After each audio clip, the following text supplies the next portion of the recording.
Christopher Spera, and this is the iTechGear Weekly, episode number 171. Thank you for your sacrifice. 2026.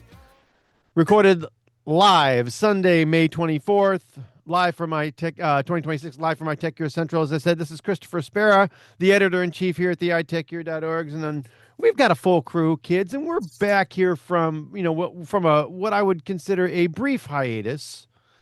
For a couple of different reasons. One a health reason, and then the other was Mother's Day. So for those mothers that are out there, and listening, I've always considered you to be quite a mother. So let's move on. Let's just move on. That's a Samuel L. Jackson. That's right. Thank you so much. And we'll move on. That right there, that of course is the editor from iTechGear and the former contributing editor over at Gear Diary in the late great pocket. Now that's Mr. Chris Gavula. How are you, sir? I'm concerned that one of these days you're going to refer to me as the late great. Not with you here. So you'll no worries behind there. My back. You'll wait till you're behind my back to do it. No, good deal. How you doing over there? You doing okay with the weather? We've had some terrible rains the last week or so here. We've been doing all right with the rain. It hasn't been as bad as it could have been. We've gotten fortunate. That's me knocking on the wood there. So on the particle board. So there you go. Okay, hang in there, everybody. All right, we're swinging. It's been an interesting late spring, hasn't it? It far. Has. So there you go. It has. Of course, also joining us, the editor from iTechGear, the former contributing writer at Gear Diary, and currently the host of the Linux Link Tech Show, Living in the Retro Arcade podcast, and of course, fitness for the rest of us. That's Brother Joel McLaughlin. How are you, sir? Just ducky. Oh, I'm so sorry. Well, if it's going to be rainy like this, being ducky is probably the right thing. Yeah. That's right. Yep. Right? Let the water roll off your back, little duck. Quack, quack. My goodness. So, well, of course. Yeah. Oh. Yes, sir. I almost forgot about Larry. No. I did. Yeah. Well, I wasn't going to let you, but of course we've got here the editor at iTechGear, the former co-owner of WUGNET Publications. That's Dr. Mr. Larry McJunkin. How are you, sir? Well, speaking of rain, I'm sure about Joel, your dad and brother have probably told you, we're on day 4 or day 5 of solid rain, and the forecast says 11 more days to go. Shut up. Single day. Yeah. Put your lawnmowers away, boys. But, welcome to the rain show. Yep. Every single day. Thank you. Yeah. It's just a drop in the bucket. Yes, thank you.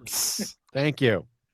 Thank you. And of course, getting into our Apple segment, speaking of just a drop in the bucket, we've got a large Apple segment, kids, so we've got to watch ourselves. That gives a reminder to everybody, okay? We're going bobbing. Okay. We're going bobbing. Here we go. That's it.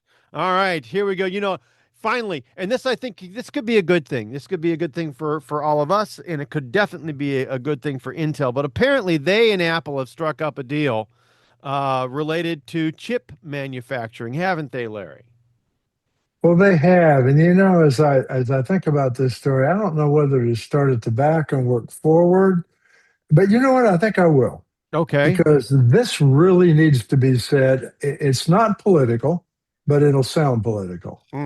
One of Tim Cook's new roles with his company, when he gets rid of his CEO job, will be the direct liaison with the current administration. Yes, he will. So now, who owns Intel? Well, that would be the administration. And per the Wall Street Journal, they kind of think there's a tie there. And I would have to maybe agree with that. But we'll leave that alone for a moment. Anyway, allegedly, Apple and Intel have reached a preliminary agreement to manufacture some chips, and that some hasn't truly been defined. But apparently, talks between these two companies have been ongoing for more than a year, unbeknownst to us, and they finally hammered out some kind of a formal deal. So let's hope it's not like the war deal that just got hammered out. It's thought, though, isn't it? Aren't we thinking that they're probably going to be taking a shot at maybe like the A20, right? or some of the lower power chips, or maybe the No, modem chips or something like according that. to Well, Ming Xiao says future M-class chips for Macs and iPads could I'm, start as early as yeah, Right. 2027. I wonder how they're going to do that since they don't have the 2 nanometer processes and whatnot that are coming. So Right. how are they going to do that? And I'm How sure, can they do T, that with any of those well, chips? those things are like in TSMC foundries and things like that. They're not going to want to release that technology to No, Intel. So no, I don't know how that's going to work.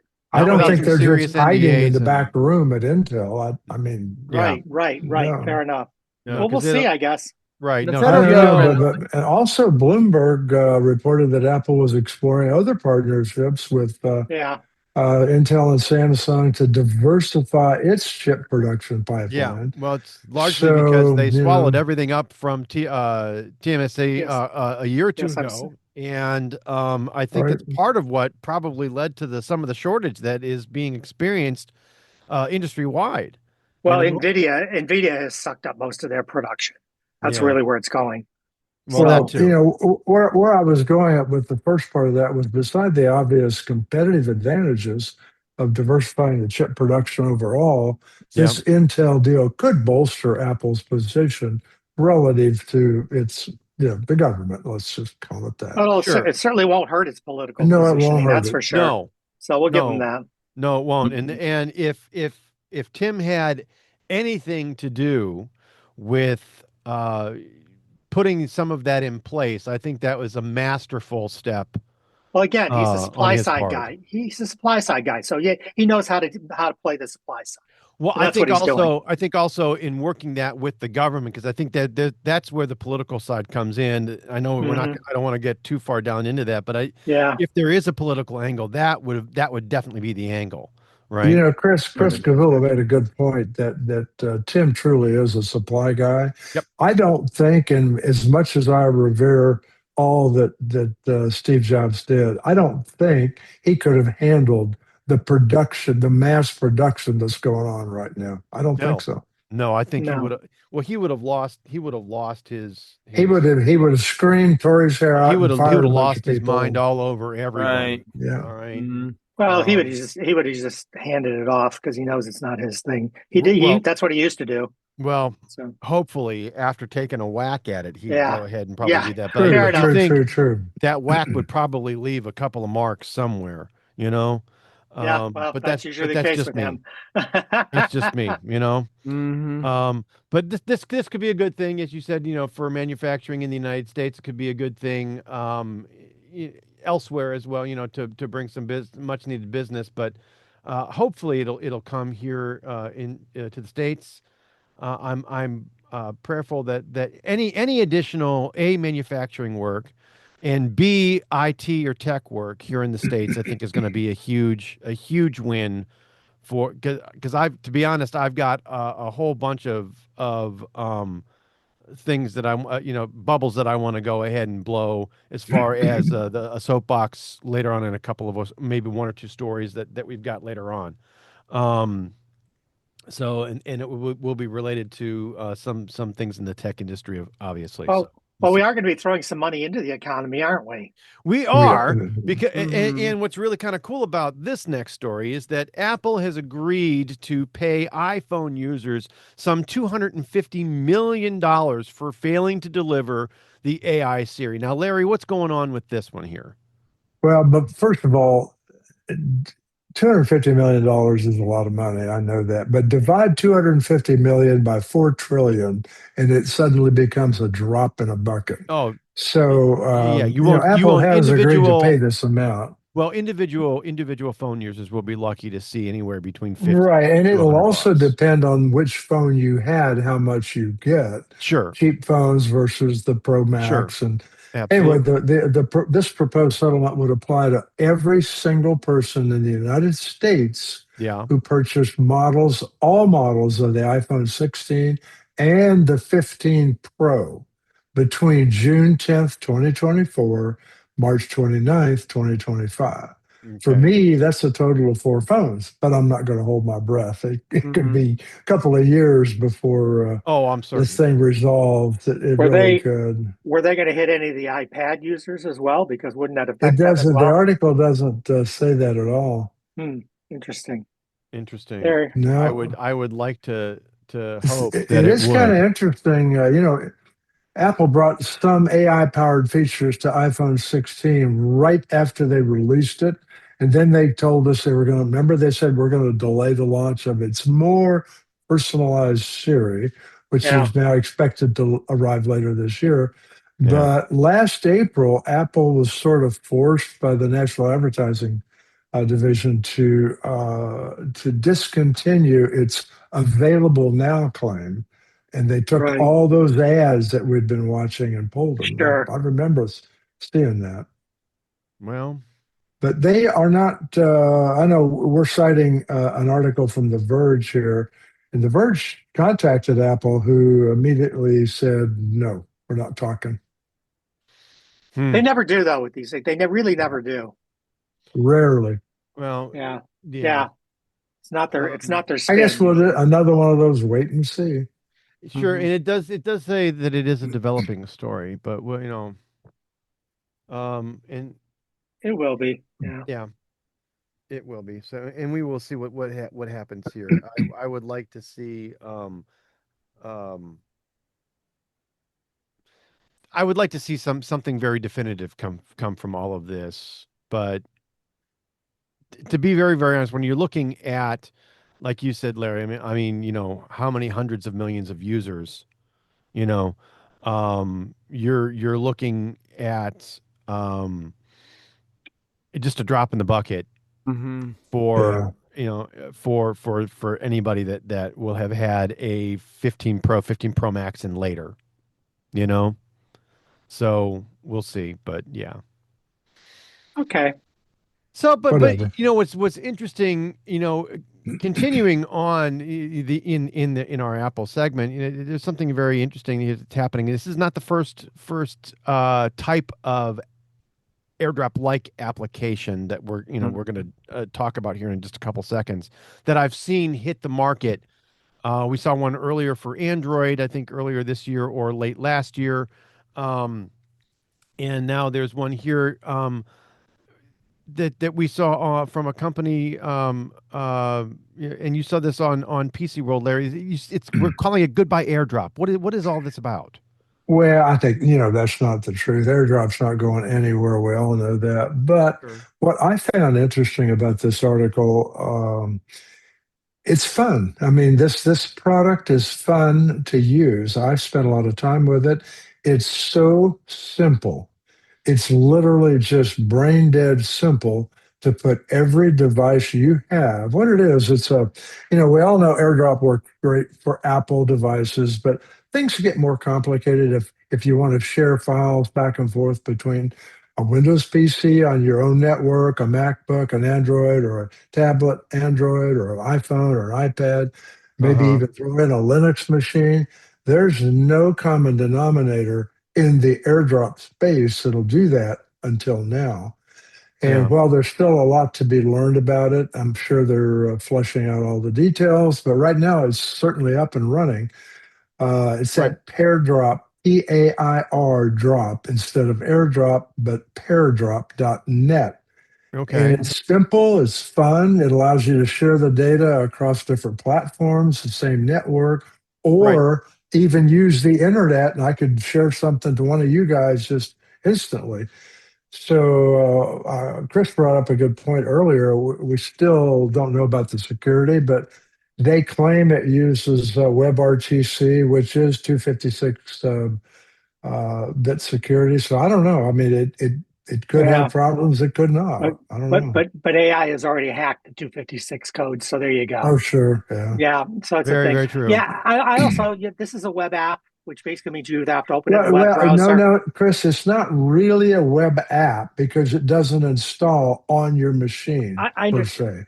Neither is a web app actually. You It's don't just have to. You don't it's have an to save it. app You don't have that's to save. online, right? Right. Yeah, You don't right. have to save a web app to your machine to have it be a web app. But the point is, Yeah, it's web based, and you both have to log into the same site, and you have to be on the right. same network. Well, you Mm. don't have to be, like you just said, Larry. You can do it across the internet, Yeah. and they'll give you a code to share. But the point is, it's not quite instantaneous. It's not quite as easy as running an app on your device, but It's not No, bad. and they're not touting really. I think that It's internet it's it's more about online what part. it's more about that they can get everywhere, right? It's more about It's it more gets every about, time every I place. have 10 different, or you have 10 different kinds of devices in your Right, office, in your right. house.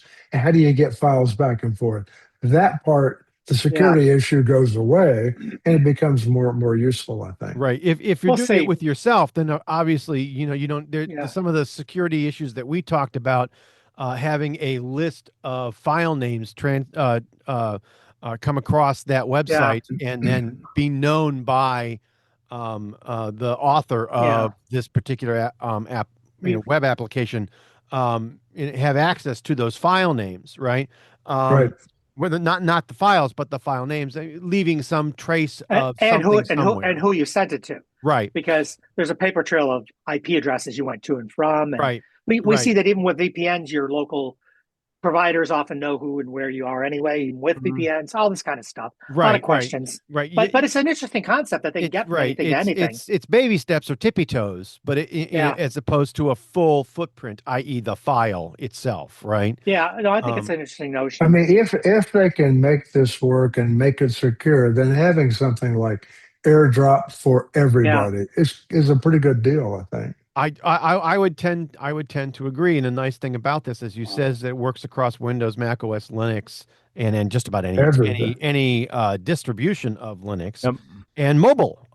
It's just it's So internet ubiquitous, period. It's It's yeah, similar as to long as what you've I've been got using. access online, you've got access to whatever. Go ahead, Joel. Yeah, as I say, it's kind of similar to what I've been using. I've been using a local send, which is another Right. similar thing. Plus, hmm but honestly, all these are going to start to go by the wayside now because now you've got Google including that functionality directly in most Pixel phones to do AirDrop. I mean, yeah, I have yeah. used it. It does work. Yeah.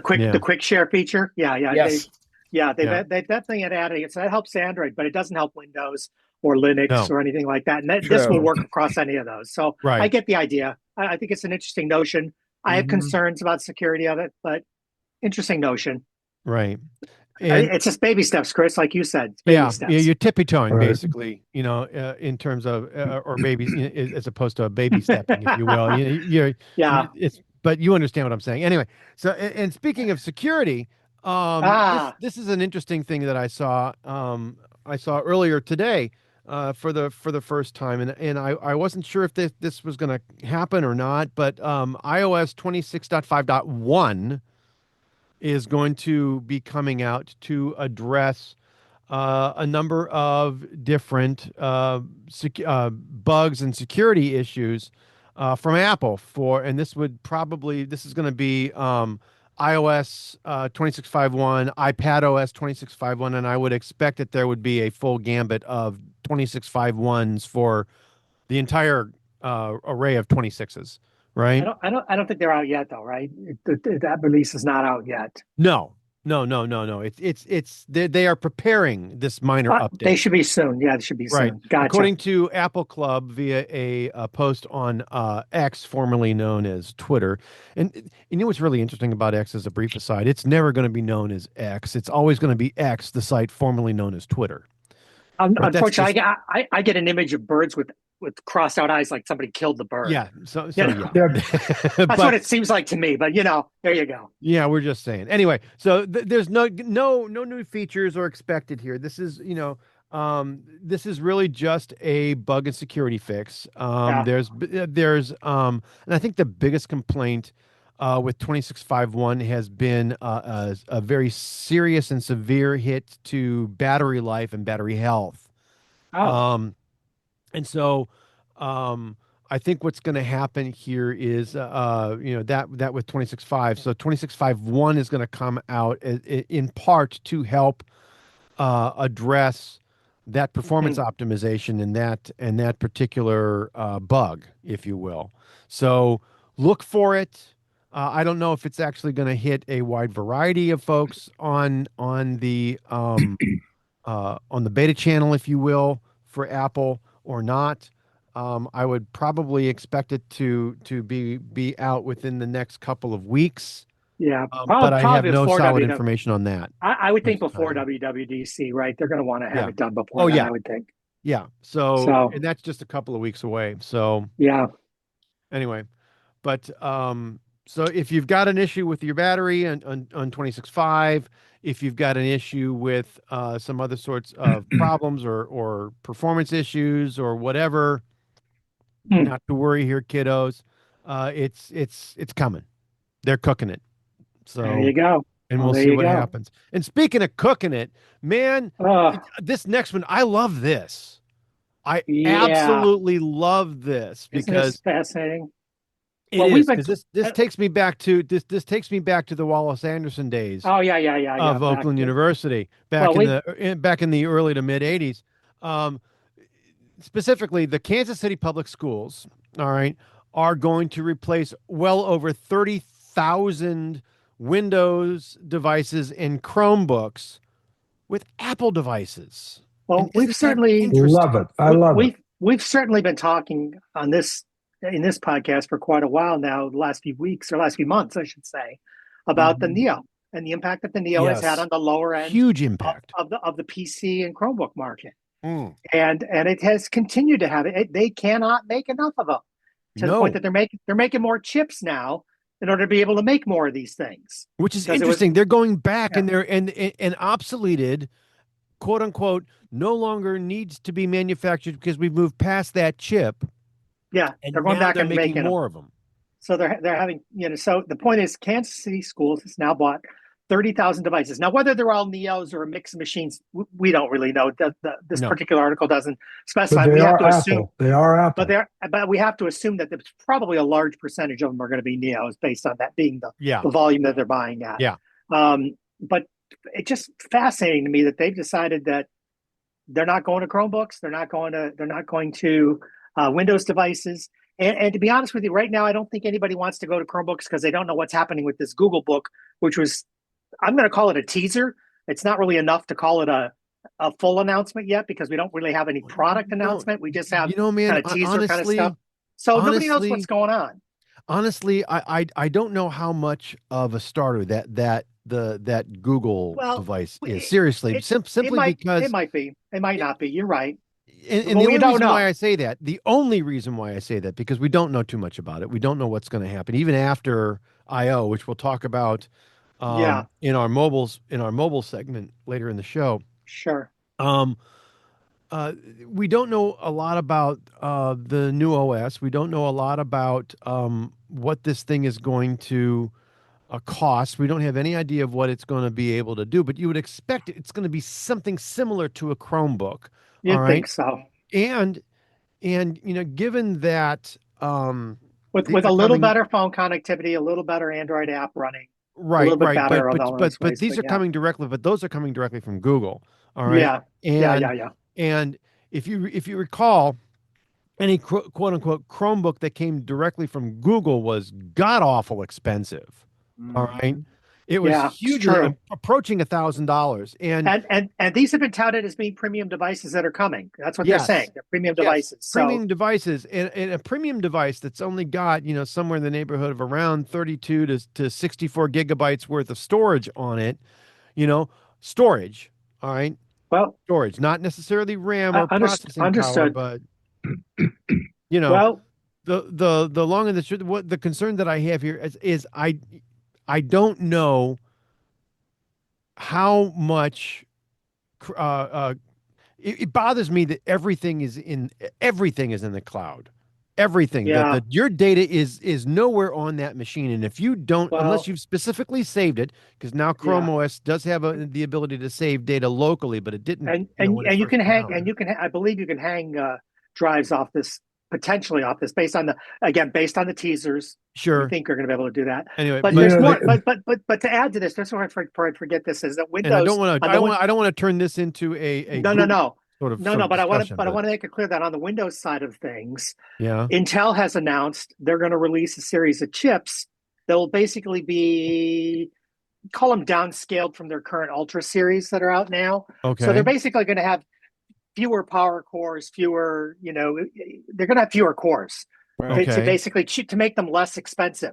But the problem is it's already been very, very clear that this will also make them much slower. So I'm not sure that that's going to sell very well either. It'll make a cheaper device, but I'm not sure it's going to sell very cheaper, well. less The powerful, not as speaking of selling, the other problem Google's going to have here, yeah. if they make this even on the low end, it's going to be priced about where the Neo is. It's got to be, and if it is, you start weighing the two, the Neo's going to win every time. Well, yes, largely because How are they going to sell it? it's Who a are they going to full-blown sell Mac. it to? It's a full-blown Mac, you know, Yeah. as Right, opposed to a a cloud Chromebook. machine. You know, as Yeah. opposed to a We're going to Chromebook that see has to have an internet connection to be, you know, to work. useful at all. Although, yeah, we'll see. We'll see. But Larry, you pointed out, I was telling you earlier this week that I was concerned because the Chromebooks were starting to not be able to be replaced because their licenses were running out. And I did Right. read that's because they had a 6.5-year license, and a lot of these were bought at the beginning of the pandemic. And guess where we are now? Guess how far down the road we are? Yeah, 6.5 years from the start of the pandemic. But Larry mentioned to me he thought it was 10 years, and I did a little research, and unless Gemini's lying to us, Larry, they We'll did get to that in a minute. Thank you very They much. did theoretically they did extend the 6.5-year ones to 10. Is my understanding of whether that's true for all devices or some devices, I don't know. But the That point is, actually happened. but to have an a year expiring ago or license, so, I think. but to have an expiring license that is on a device that makes the device cannot be used for anything else under those circumstances. Yeah. That's a problem. Although I understand some of them can be converted to Linux, and that would be my recommendation for people that had one of these dying Chromebook Absolutely. devices. You know, but yeah, because honestly, you can create a well functioning Linux device with a drive that is 20 gigabytes big. Period. But to say, but for the Chromebook devices, yeah, and that's what you'd have to do and even that wouldn't be great because you couldn't do your document management on it. You couldn't do much of anything on it because you don't have room for anything. You don't. You know, but that's a problem of those devices, and those devices expiring, and the problem of those devices being as inexpensive as they were. And they again, one of the major reasons why Kansas City is not going to them, is not going back to the Chromebook, and is not, and Microsoft has got, and we'll talk a little bit more about this in our Windows and Linux segment. You know, Microsoft is busy screwing crap up with their AI, but 30,000 devices they're converting. Yeah. It's just, and Apple, by the way, just as a side point for this, they're expecting to ship 6 million of these Neos. That's 6 million for a MacBook device. That's a big freaking number. That's what they were predicting. Now they're predicting 10 million. Right. So, you know, this deal is probably is going to be worth to Apple somewhere in the neighborhood of around $18 million. Yeah. You know, based on 18 million, based on based on for 30,000 devices based on 30, yeah, that's 30,000 devices based on a $600 educational price. True. For the higher end one with the more storage and the Touch ID. Right. And some of them, as Chris said, might even be MacBooks. We don't know which one. True. Right. We don't know. So it's a minimum of $18 million. Yep. You know. Yep. So I had a recent high school graduate ask me about what I thought of the Neo, and I told him for what you're doing and what you're going to school for, perfect. I recommend it to everybody I've talked to here, every single person. Mm-hmm. Yeah. Anybody? I said your biggest decision should be the color. That's it. Yeah. Just do it. And again, I will tell you, and you guys, I've talked this before. I've been using mine as my primary machine for probably the last two months now. Yep. It's been, we've had them. And I have a MacBook Pro. I just haven't swapped it back in as my primary. I've kept this Neo here. And it will occasionally slow down. I'm not going to lie to you. It does do that. I can bog it down, but then again. And it doesn't have that XDR display either. No, but you don't notice that, especially if you hook it to an external monitor. You don't really notice that. Right. No. You don't. And quite honestly, I mean, if you're in the market for a Neo, good machine, as we're all saying. But if you're in the market for a Neo, you're likely going to hook that thing maybe to one or so monitors. Yeah. And that's what I've done. Yeah, same thing. The wider the better. So if you can chase after a 32-inch minimum, you'd be in good shape. Yeah. Yeah. Because then you can go ahead and effectively have two 15-inch monitors in one screen. All right, so you Yep. can tile some applications that way, and then when you're out and about, or if you're at the library or whatever, and you've got your laptop screen, which is going to be a nice 13-inch screen. And So if you have the right hub adapter, you can support multiple monitors if you have the right hub absolutely adapter. So right. there are things you can do, guys. I mean, for what it is and for the price point it's at, it's an amazing device. I understand why people are excited about it. Yep. It's not the perfect device for everybody. Nope. We're being honest about that. But I'll But tell you what, if you're just doing basic stuff, basic office stuff, damn basic home good. Damn, stuff, if you're writing reports, if you're looking for a portable device to take with you when you're traveling, awesome. Awesome. if you're price looking for point, something to awesome. help you write a paper, if you're looking for something Yep. that's going to do some Yep. basics, And basic and this productivity work, will so Office, right? and this Microsoft Office. and this will support Apple Intelligence going forward. They've Yep. already been very clear on that. So Yep. there you go, guys. There you go. We So can see why people are going down this path, and we can see why Apple still can't keep up with them. yep. And speaking of things that Apple may have a little bit of trouble or challenge to keeping up with, apparently the iPhone Fold, something that may be called the iPhone Ultra, if rumors are proved to be true. All right. Production of those particular devices is stalling due to hinge issues. Larry. It is, but let's be perfectly clear. We have plenty of time to fix it. So get this out in the open now. I don't think this will stall production one single bit. It is a problem, and I think we should talk about it because it's actually kind of interesting. Uh, Number one, for a lot of people, I mean, I typically buy all the latest Apple toys when they come out. Right. But I've decided, I have put my foot on the ground and I've said I'm not going to buy the first version of the foldable phone. I'll wait. So Well, anyway, at least trial not initially. production. At least not initially. You're going to let some people go ahead and beat At us least up I'm going to first, right? BS you now. I may change my mind, but Fair knowing enough. you as long as I have known you, all right, I know. going back almost 30 we're years. used- Holy smokes! Yeah. You do tend to cycle through some devices, Well, but you're also very, very smart in that you're not necessarily an early adopter. You don't necessarily go and jump on. No. Not with everything. Not with everything, Chris. I'll call it Chris. We're well aware of the Larry will he, Larry won't he game in the train. We are. Or Larry didn't and Larry took it back. That's the other thing. That's the I other might train. buy we know. one, but I'll take it back. Right. Yeah. No, but Just long enough anyway, to this play is with this phone that we're talking about, the Ultra, and I think that's probably a good name for it. It has run into a significant engineering hurdle centered on the reliability of the hinge itself. According to a known leaker, anyway, this Yes. leaker known as Instant Digital evidently has some credentials, and he posted that the foldable device's hinge has been constantly failing to meet Apple's quality control standards. So design And, good, uh, manufacturing and execution maybe not up to snuff. And right, we all know and Apple's very, very, very picky about their hardware. So Yes. right. even if, And I'm going to quote just so we don't put out the wrong stuff here. please. Supposedly, the issue is the mechanical wear issue must be resolved with absolute perfection, according to Apple, or else. So we don't know what else means, but I've read a couple articles on this now. I'll give Apple credit if they're saying, by God, if we're going to do this, we're going to do it right. That does say a lot because although the other ones before them, these devices are good, as you guys know, you've used them, but that very case good. is still not perfect. Joel and I aren't buying one until the damn thing's invisible, period.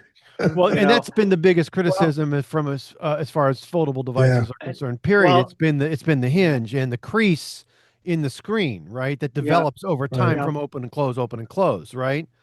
But if they But can this keep is a this as whole new. So supposedly, though, Chris, this is a whole new product called metallic glass, and well- nobody's used it for this. well, and if they can keep it in a loop as opposed to an actual crease or fold, that will Right. reduce the likelihood of it even doing that over time. But my concern with all this is that there's been a lot of press on this new hinge and the way it's going to support the new screen and all that kind of thing. That's wonderful. My fear is that they focused all their energy on this hinge and getting that part of it right, and there's other compromises that may kill this device. Right. And we don't. We've been Camera. toying with some of those, a lack of Well, the camera limitations. mag ID or mag safe, right? Mag safe on the back. You talk MagSafe. about the three big things have been MagSafe, issues or camera sacrifices. limitations, MagSafe, and the Face ID versus Touch ID kind of questions Yes. are the three things that people bring up all the time. And whether that's an issue for people when it really comes out, we'll see.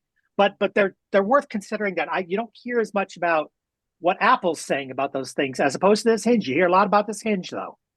You do. So Apple's saying I a lot mean, about the hinge, we but they're not saw saying this about with any the of the compromise. iPhone Air. I mean, everybody said, "Oh boy, I want that thing. It's thin. But I want it," and then they didn't Larry, buy it. But Larry, you know what I said? I said when that thing came out, I said if they had gone with the dual camera, Right. yes, it wasn't the triple camera, but if they'd gone with the dual camera instead of the single camera, Right. I might have even a bid on it. Well, they said that the next version will have that next April. Well, and March, April. this folding device Already theoretically will has have the it, dual, right. will theoretically have the dual camera. So let's see what all this looks like when it really comes out. Everything Right. we say, we should make it clear to everybody. We say this over and over. We're just speculating. We don't know for sure. We go what the Right. leakers are telling us. It's rumors, kids.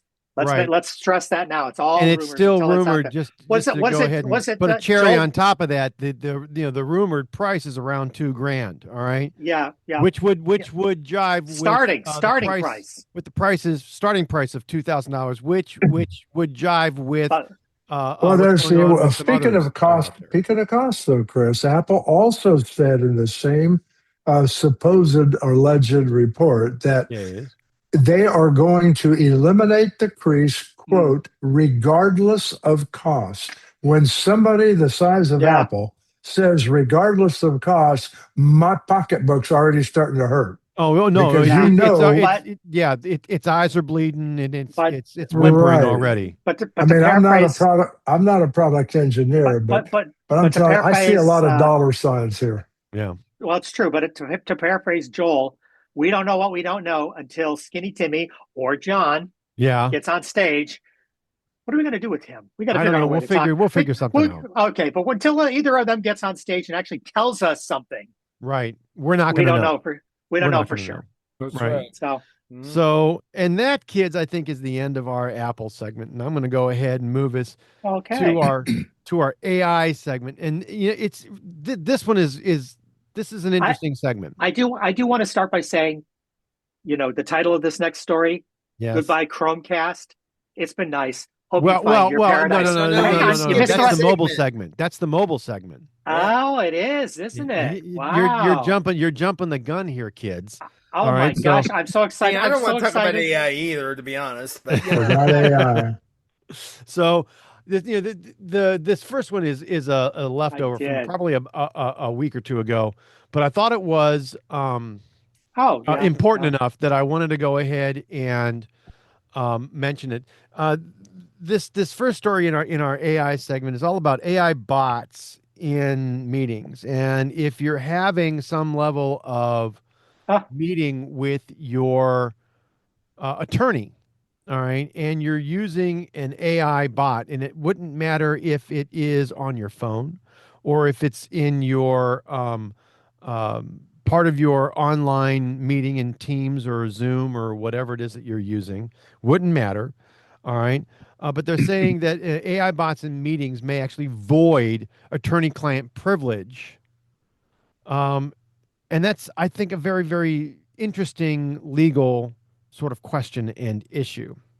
Now, the article that we're citing here is from the New York Times. It's an editorial piece coming out of the New York Times, and I apologize up front because there is a paywall behind it. You can, with the New York Times, and a small soapbox, you can create a quote unquote free account. And and New York Times advertise you can create a free account, but you cannot read anything with this free account. You have to give them some money and actually to actually read the article. So there are apologies for this sometimes upfront. sometimes there are some aggregators you can read it through, but Right. not always. Right. Not So always, right. just keep that aware. Right. So if you go directly through the New York Times link, I apologize. You may have some issues unless you have an account or unless you But establish an account, a paid account. But again, so what's the issue here? So it's interesting in that privilege exists between an attorney and their client, and anything that passes between the two of them is not admissible in court, including, up to and including any sort of information or details that the client gives their attorney about their perceived innocence or guilt. All right. Not admissible in court if it's between the two of them or anybody tied to to the attorney specifically, i.e., a paralegal or other legal assistant that works for the attorney. They are also covered by privilege. But this AI bot that's in a meeting taking notes for you, that's going to go ahead and summarize your meeting and then send you an email afterwards, or provide you with some level of summary afterwards, is actually seen as a third party. And the issue here is that if there is a third party present in the meeting between the attorney and their client, privilege is voided. So let me gray area that. Let me gray area that a little bit for you. There's 2 points here that you have to gray area. Yeah. One is that if it was kept on device rather than being sent to the chatbot's server, in other words, if it was on device processing, like we hear a lot of these are going to be able to do, but don't do yet. But and don't that do device yet. and that device was owned by the attorney or somebody in the attorney's firm, within the sphere of the attorney. Right. That might negate that. But if you're using a paid client software for the chatbot, and that is under your employ, as it were, because you're paying a subscription. Because you're paying a subscription. Yes. And theoretically, you've got security around that because you're using a private account, you're using a paid account, yada yada yada, as opposed to a free account.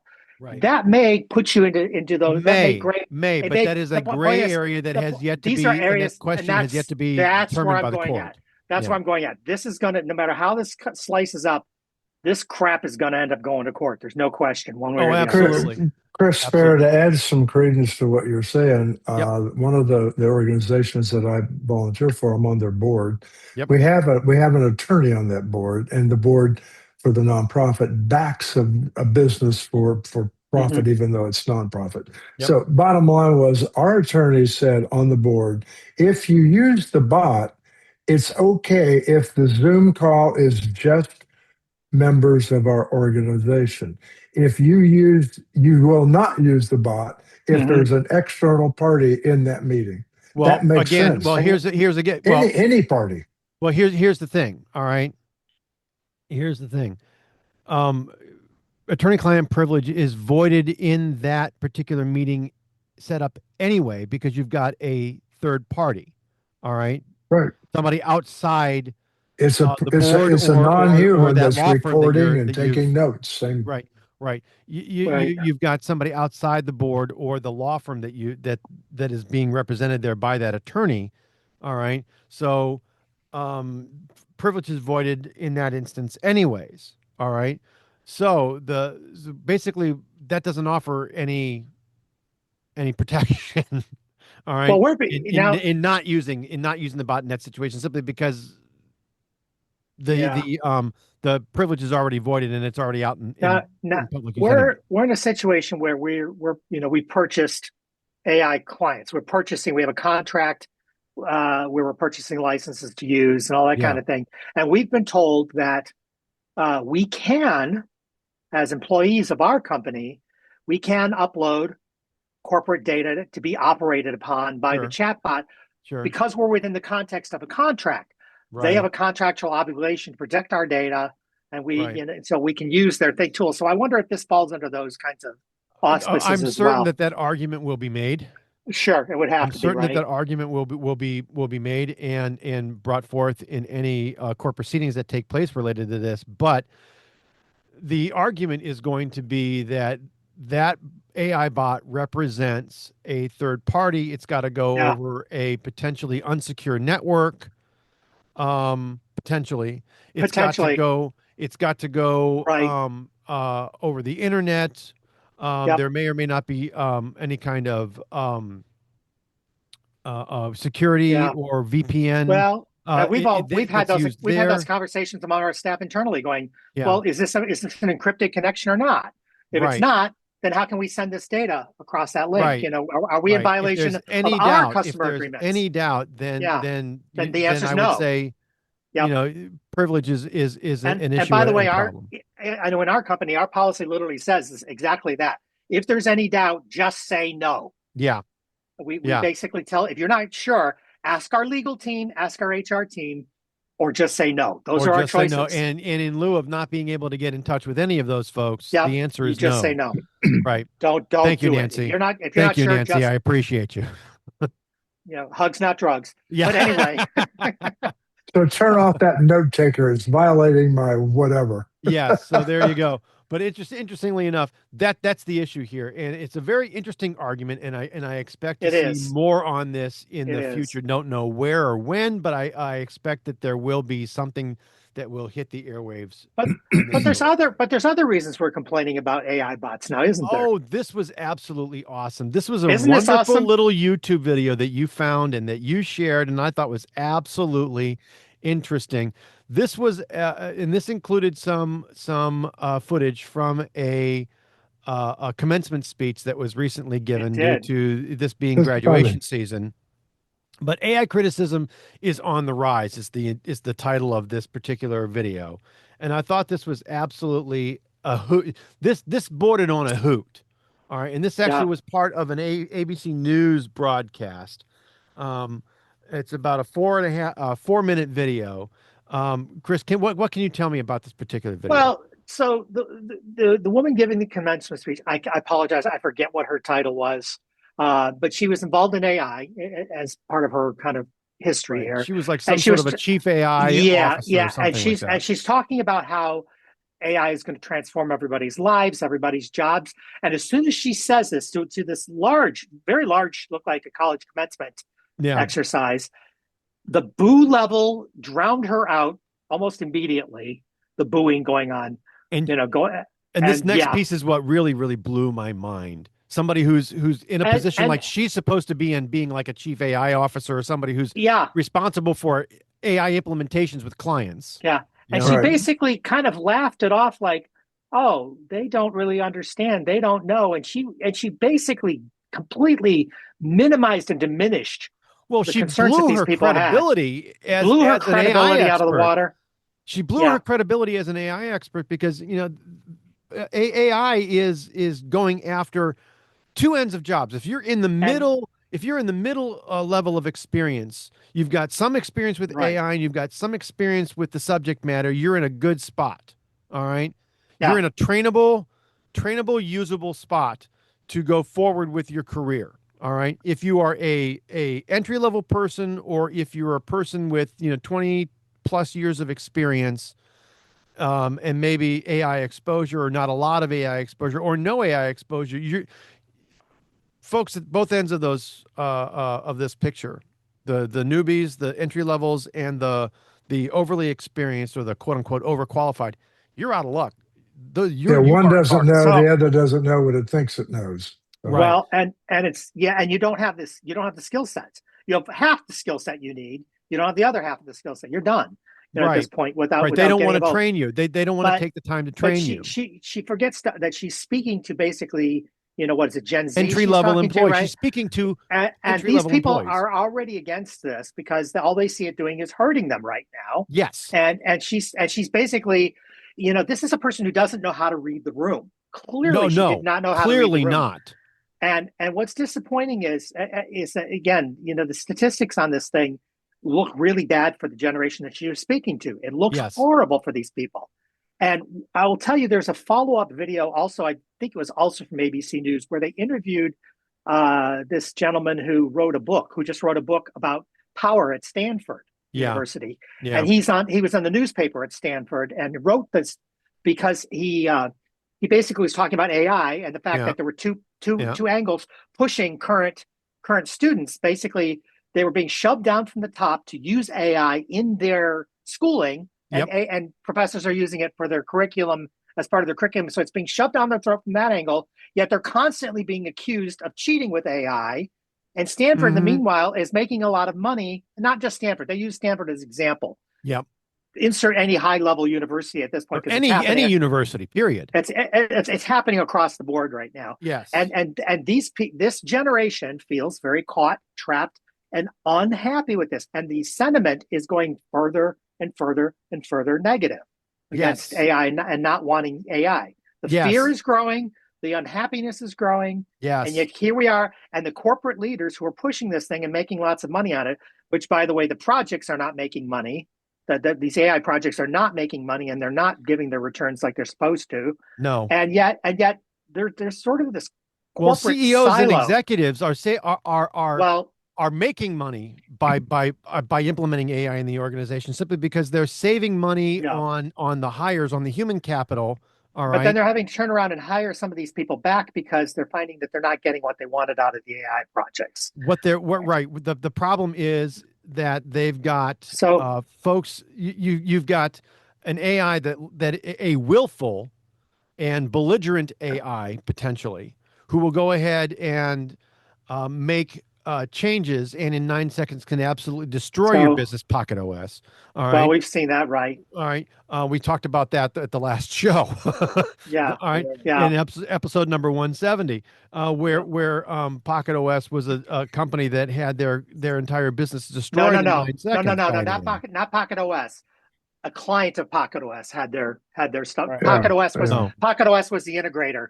Sorry. Who basically did the work. Sorry, you're right. But the long and the short of it is, oh my God, all these executives are making a boatload of money in terms of bonuses because they're saving the organization all this money. So by implementing a system or in process that is faulty. So there's a couple more pieces to this that are going on even right now. You've got companies like Meta that are using keystroke trackers to feed their AI as to what their employees are doing so they can learn how to do the jobs better. That's one thing going on. Which is dirty and underhanded. And Meta's not the only one doing this, but Meta's the one that got called out for it. Right. And on top of that, you've got people who are employees at Meta, at Amazon, at Microsoft, who are using AI bots to basically generate and use tokens because their companies are telling them they have to use so many tokens because they have to use AI in their product, in their production schemes. Yep. So they're basically using the effective equivalent of an AI version of a mouse jiggler in order to make it look like they're doing things that they're not really doing because they're so frustrated with these false kind of targets that they have to hit. Exactly. So this whole thing has taken a big negative nosedive in the last, year to month to a few months to a year. And I have a feeling it's not good. The thing that generated the booze in this particular video was that the speaker, the commencement speaker, said that the implementation of AI and AI bots and agentic AI was the new industrial revolution. That's the term that she used. The new industrial revolution. And everybody got pissed off because everybody that that went to school learned about the industrial revolution. It completely decimated and helped lead to, by the way, the Great Depression, because it put a lot of factory or a lot of workers out of business. All right.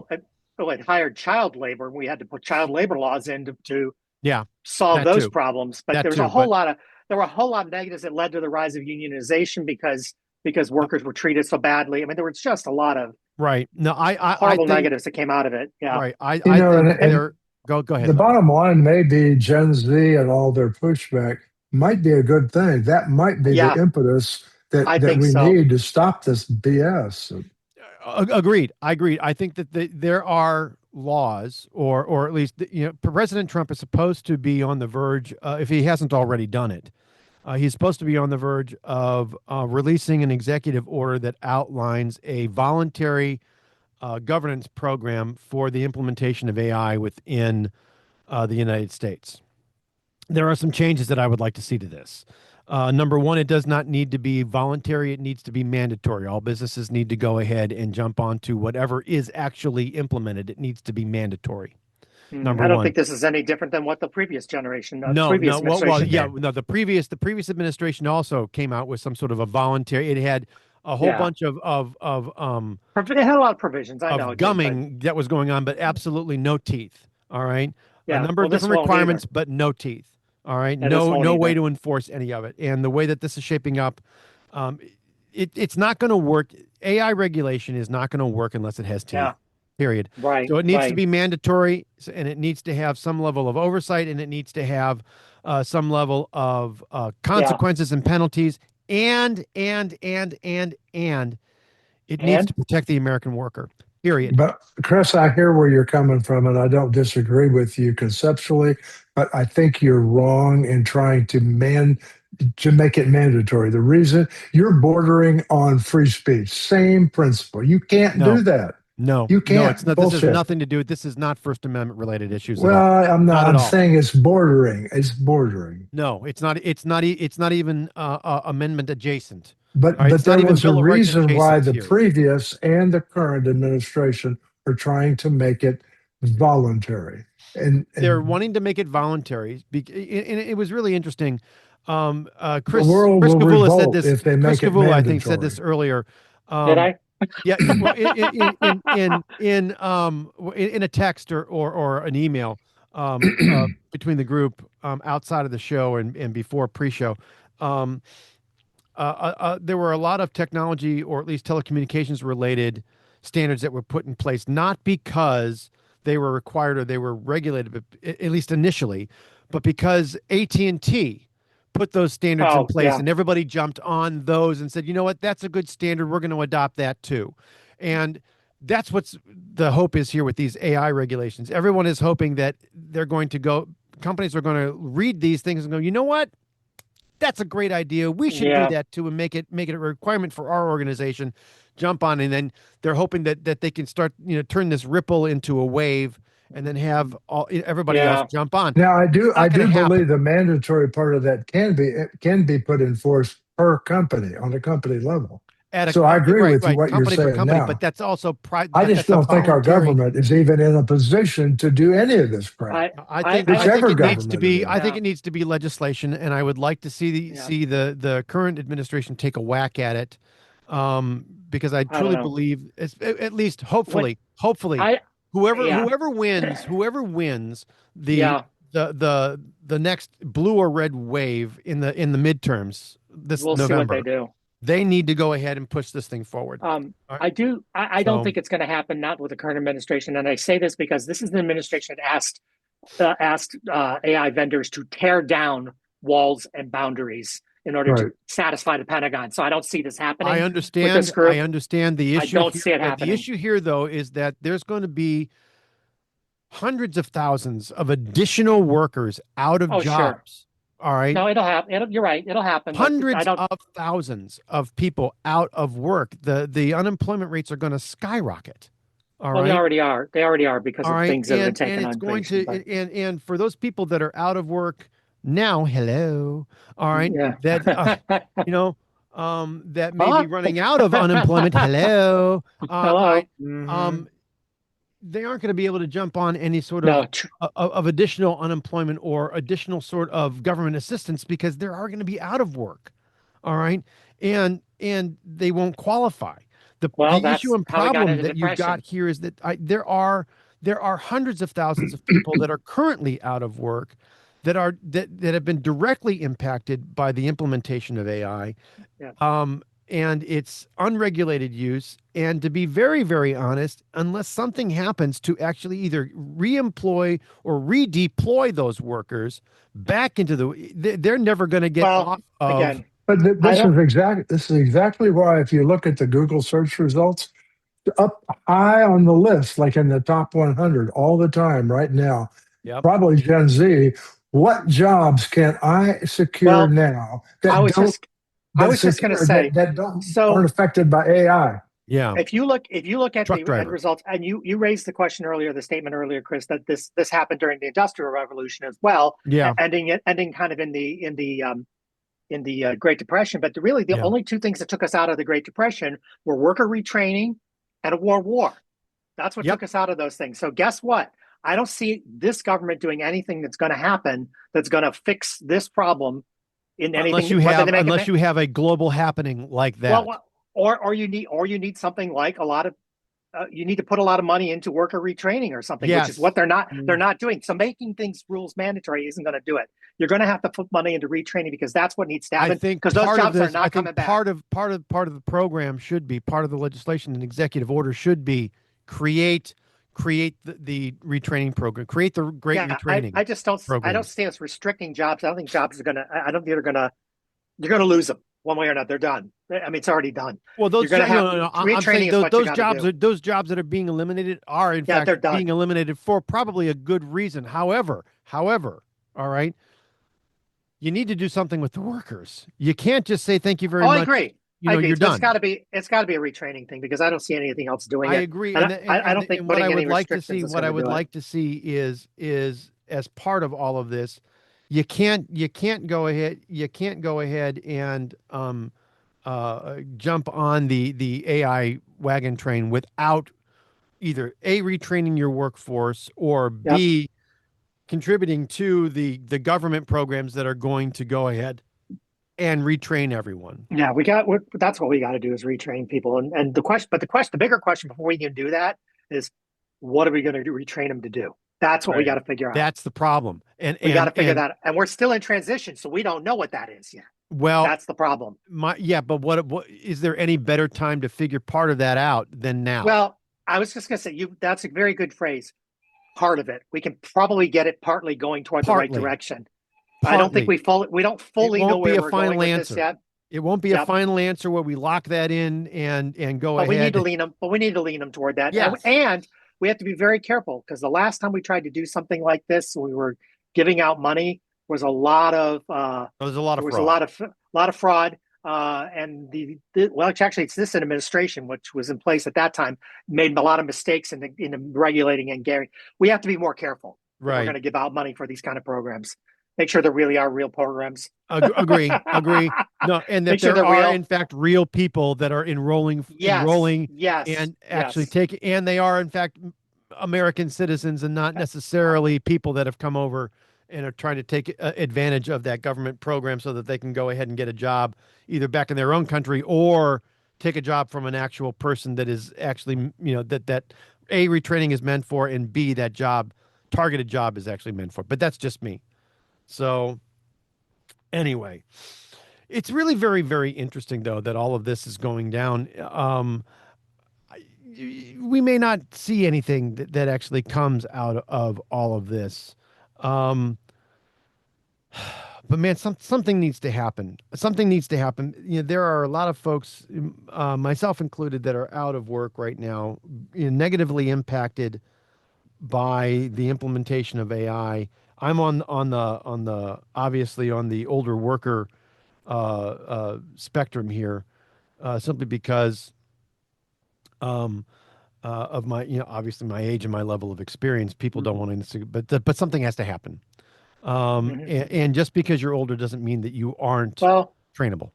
And Joel and I both talked about our own jobs that we're in our jobs and we're having AI shoved down our throats. Yeah, it's like learn it or die is what we're being basically told. And as you just said, I'm older than you. And that reality is I don't want to be on the street. I don't want to be on the street looking for something else either because we'll tweak your telecommunication systems for food. Thank you. Yeah. That's right. That's exactly it. Yes. It's a bonus. Yeah. And it just goes to show you how how unready AI is. Over the week, last week, unfortunately, NASCAR World lost the active driver, not to a wreck, but to sepsis. What appears to be pneumonia and sepsis. Yeah. Sepsis, yeah. So Hendrick Motorsports posted a story about him, and the little meta AI in there said Kyle Hendrick. I'm like, no. As opposed to Kyle Busch. And I'm like, I mean, that's something that's so easy. The AI should have got right like that. Well, that in some level of editing, whether it's human or AI based, it should have caught it. But all that does is prove what I've been saying for week after week after week. Ready. It isn't ready for prime time. I'm sorry, kids. It can make mistakes way too easily, and you don't catch them, and they get out there. Yep. I can't tell you how many crap titles I've seen lately where the title is incorrect. Yep. Even And the amount of title's AI wrong. slop that's on YouTube is just It's shocking. horrible. It's horrible. Most of MSN is the chum bucket. It's not even real articles anymore. No. And even most of what you regular see, localized most of what newspapers you are see all on pulled from the Facebook national. or Instagram, a lot of it is faceless if you look AI.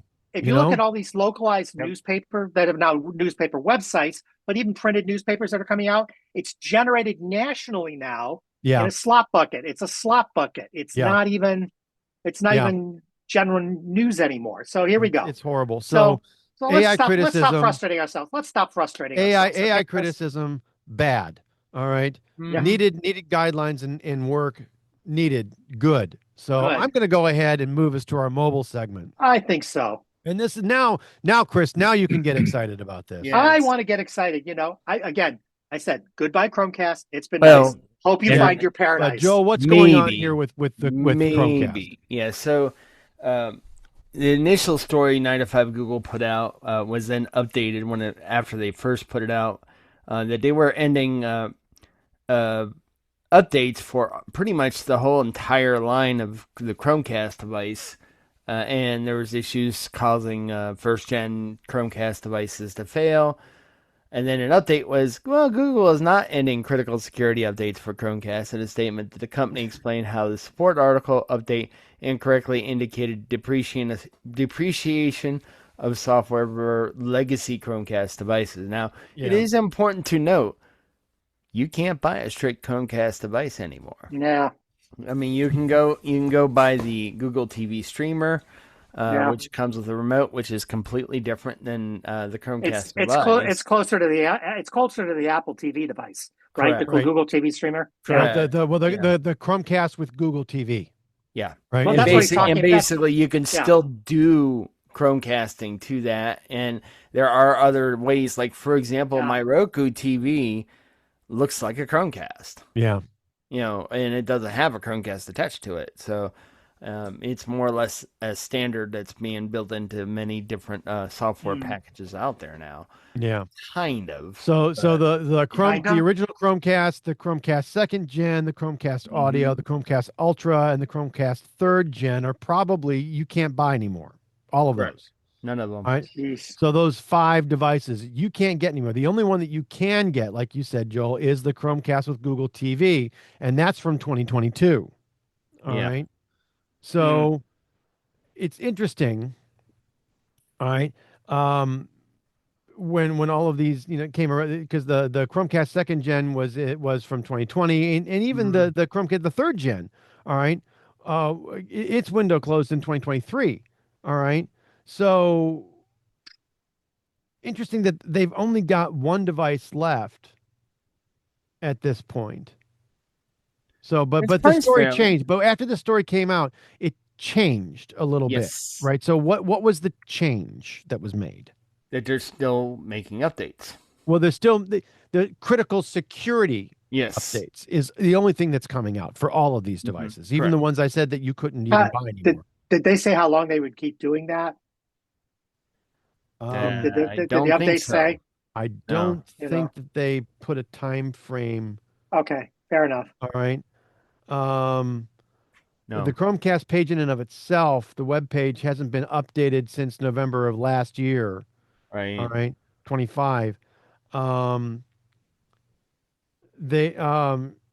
They really haven't said anything related to whether they're ending updates for Google TV powered Chromecast, but it's likely that app updates and server-side updates will continue for the foreseeable future, and that's the only specific that you get. That wonderful generality is the only specific that you get. Right. Well, and you got to think of I guess Chromecast is kind of built on Android. I'm not 100% sure what it's built on. Well, it's all built. Anything, mobile device related, or non, even PC related. I mean, because Chrome is based on Android. It's all based on Android. Right. All of it. But and I actually kind of legit. Interesting what Gemini has to say about this, and Gemini being owned by the same company. Google has officially retired the Chromecast product line. You won't see them releasing a Chromecast 2026 edition.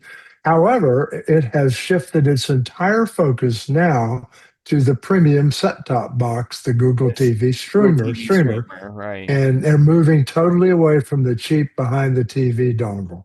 That's So what so Which what Gemini said. technically, the Google TV streamer, it can go behind the TV too. It doesn't have to sit out Yeah. Oh, front. sure. Well, It's Sure, all sure. RF remote But anyway. the Apple TV is the same way. There are third-party Yeah. products that'll go ahead and mount to the back of the TV, and you can stick that hockey puck in there too, right? But basically, what this is saying is, or what Gemini is saying is that Google's gonna go ahead and put the Apple TV like looking device out, and that's it. well, but it's mostly because those devices will run apps and things like that Sure. as well. That was the whole idea. It was a little Sure, and I you get could that. run games on it or whatever they wanted to run on it. So that's the whole idea. Yep. Yep. An entertainment device, right? Right. But and speaking of Google, Mhm. all right. I just happened. During the Yeah. past 2 weeks while we were sort of off for medical reasons, and then for Mother's Day, Google I/O kind of happened in between there, right? Yep. So what happened at Google I/O, Joel? Gemini, and more Gemini, basically. So you got Gemini 3.5 Flash, which combines frontier intelligence with the ability to perform agentic tasks, surpasses 3.1 in coding, agentic and multimodal benchmarks, so better performing Gemini in Gemini 3.5 Flash. Gemini 3.5 Pro is currently in testing, and will be available next month. And that's interesting. That's yeah. interesting. So The Gemini Omni yeah. is a new series of models that combine Gemini's reasoning capabilities with creation. So Omni Flash today accepts image, audio, video, and text input, and now puts the video grounded in real-world knowledge. It can easily be edited. Okay. Interesting. That's rolling out to AI Plus Pro and Ultra subscribers, which I am an AI Plus.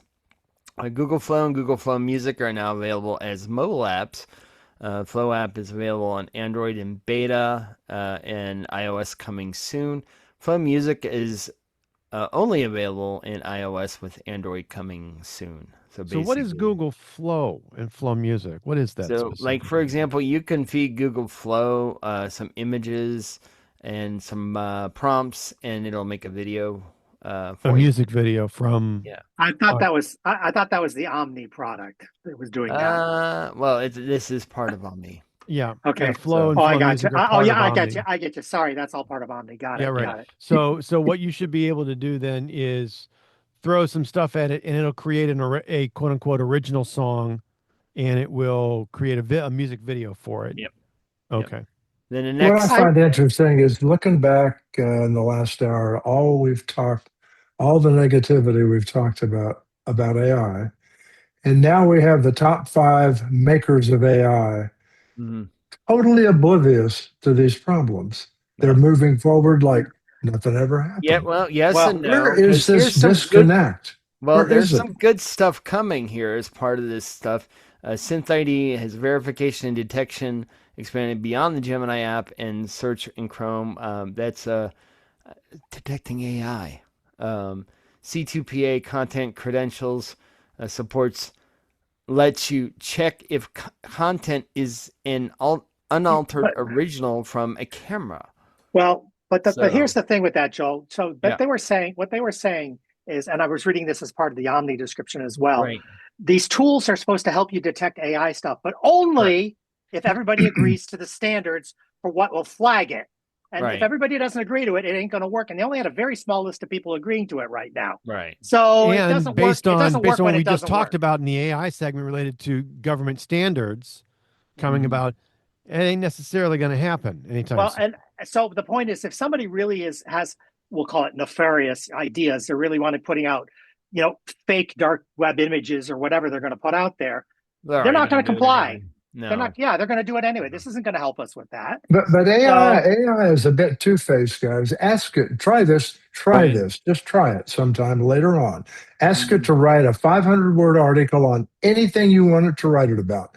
When it's done, say, Gemini, I don't like that article. I think you made a few mistakes. Would you rewrite it? Maybe better? Oh, yeah, you're right. Yeah, I did make some mistakes. yeah, Says it every single Yeah. time it reacts to personalities. It shouldn't do that. Either no. it's right or it's wrong. Right. Well, Like, and Either why right again, or does it's it wrong, do and it should that? defend. If it's right and it knows that it's right, then it should defend that position. and again, You're correct. But there's no, it there's wants to make you happy.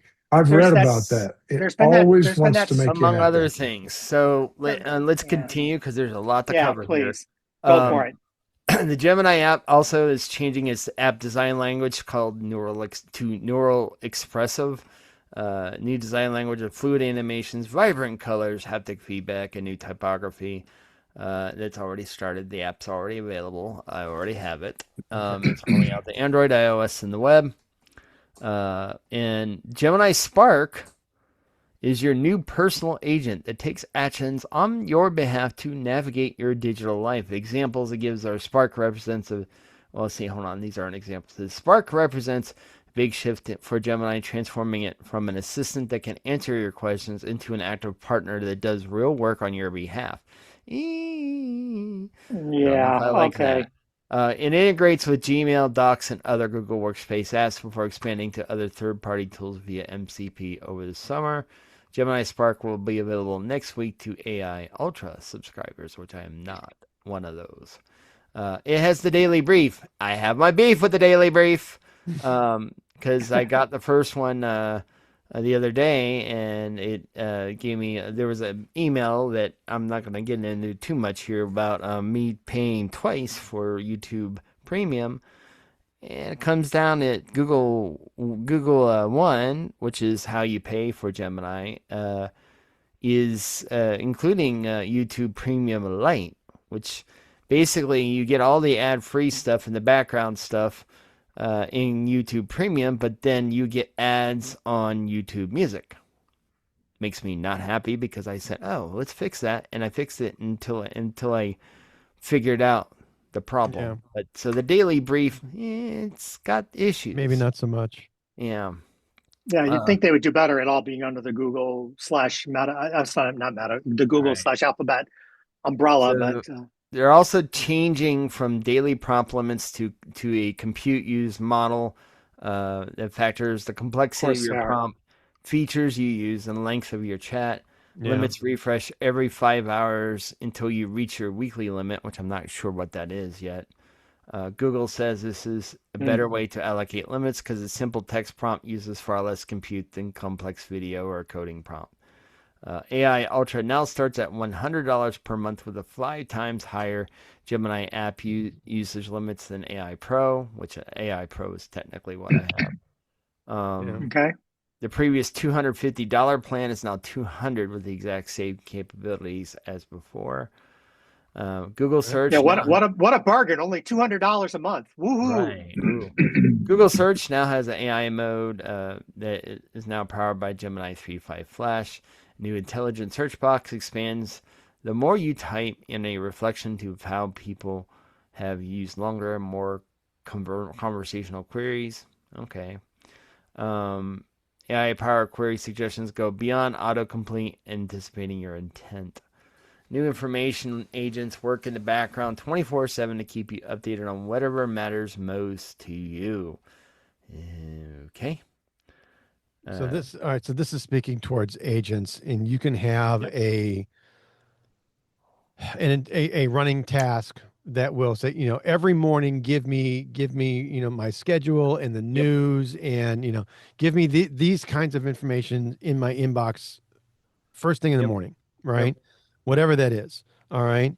I want the weather in these cities. I want the top news from this topic or this subject. From these sites, if you even want to get that specific, and then give me a summary of my meetings and my to-dos for the day. Technically, you were just talking about the Daily Brief, which kind of already does that. But but the point is, it's agentic in nature, and it will go ahead and run that task and give you a regular report on things that update throughout the day, or however you've got it set up. Yep. Plus Right. now Yeah. you can also build custom dashboards in Google Search Yeah. for continuous tasks. These mini apps are for your own specific tasks, and it's kind of a little bit like what Chris was just talking about. Mm. Yeah. Shopping. Well, this is scary stuff for me. This one's a little scary. Yeah. It is. The Universal Cart is a Gemini-powered shopping cart and an agentic hub for shopping in Gemini, YouTube, and Gmail. Once you add a product to your cart, Google finds deals, price drops, price history, insights, and stock alerts.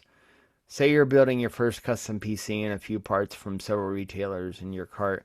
The cart will proactively flag any product incompatibilities, and we'll see. That's questionable. I'm wondering how Well, it's Google's supposed to. gonna Yeah. figure that But out. it'll go ahead and make certain that it all works together, and then if it doesn't, it'll suggest Supposedly. which is Yeah, interesting. supposedly. The Yeah. thing that scares me about that particular thing, guys, it's built on Google Wallet. That means Yeah. its primary hooks are your hooks into payment. Right. That Which is the scares next me. bullet point says, since the cart was built on Google Wallet, it understands your payment method, perks, loyalty information, and merchant offers to help you choose. I was like, yeah, next thing you know, it's going to be automatically ordering the shit. for See, you. and that's online. I was just gonna say that, and Yeah. and I can I guarantee needed you. more. I needed more NVIDIA processors to keep myself going, so I ordered Thank them you. for you. Right. Right.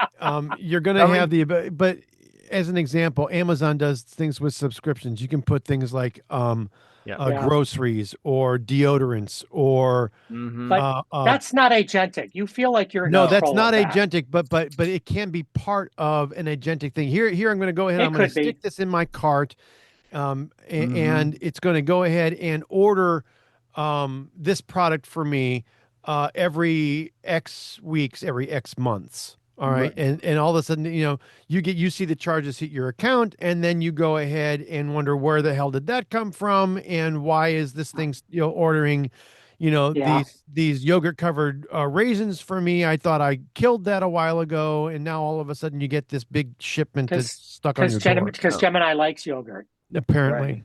So it's coming. You That's coming understand, to you understand search. what I'm saying, Yeah, That's I'm not coming to thrilled search with in this. Gemini this summer with Yeah. YouTube and Gmail to follow. Google Workspace, Gmail Live lets you conversationally search your emails. That could be handy, I guess. That's rolling out to AI Pro and AI Ultra. AI Inbox is coming to AI Plus and Pro. Docs Live can be used to create and edit documents, rolling out to Android and iOS this summer. And let's see. Similarly, a similar mode in Google Keep will organize free-flowing thoughts into concise notes, available in the Android app. Yeah, so all you can babble at your phone, and it'll create organization Docs or from the Keep, chaos. right. That, regardless of where you go in your head, it'll go ahead and pull it all together, summarize it, organize it, and give you a note that makes sense. And tell me that Kyle Hendrick is dead. Yes, Sure thank it you. will. Sure it Google will. Pics is an AI image generation and design app, which Google Photos, you've already been able to do some of that kind of stuff with it. Yeah. But Google Pics looks like it's going to be a new app. YouTube.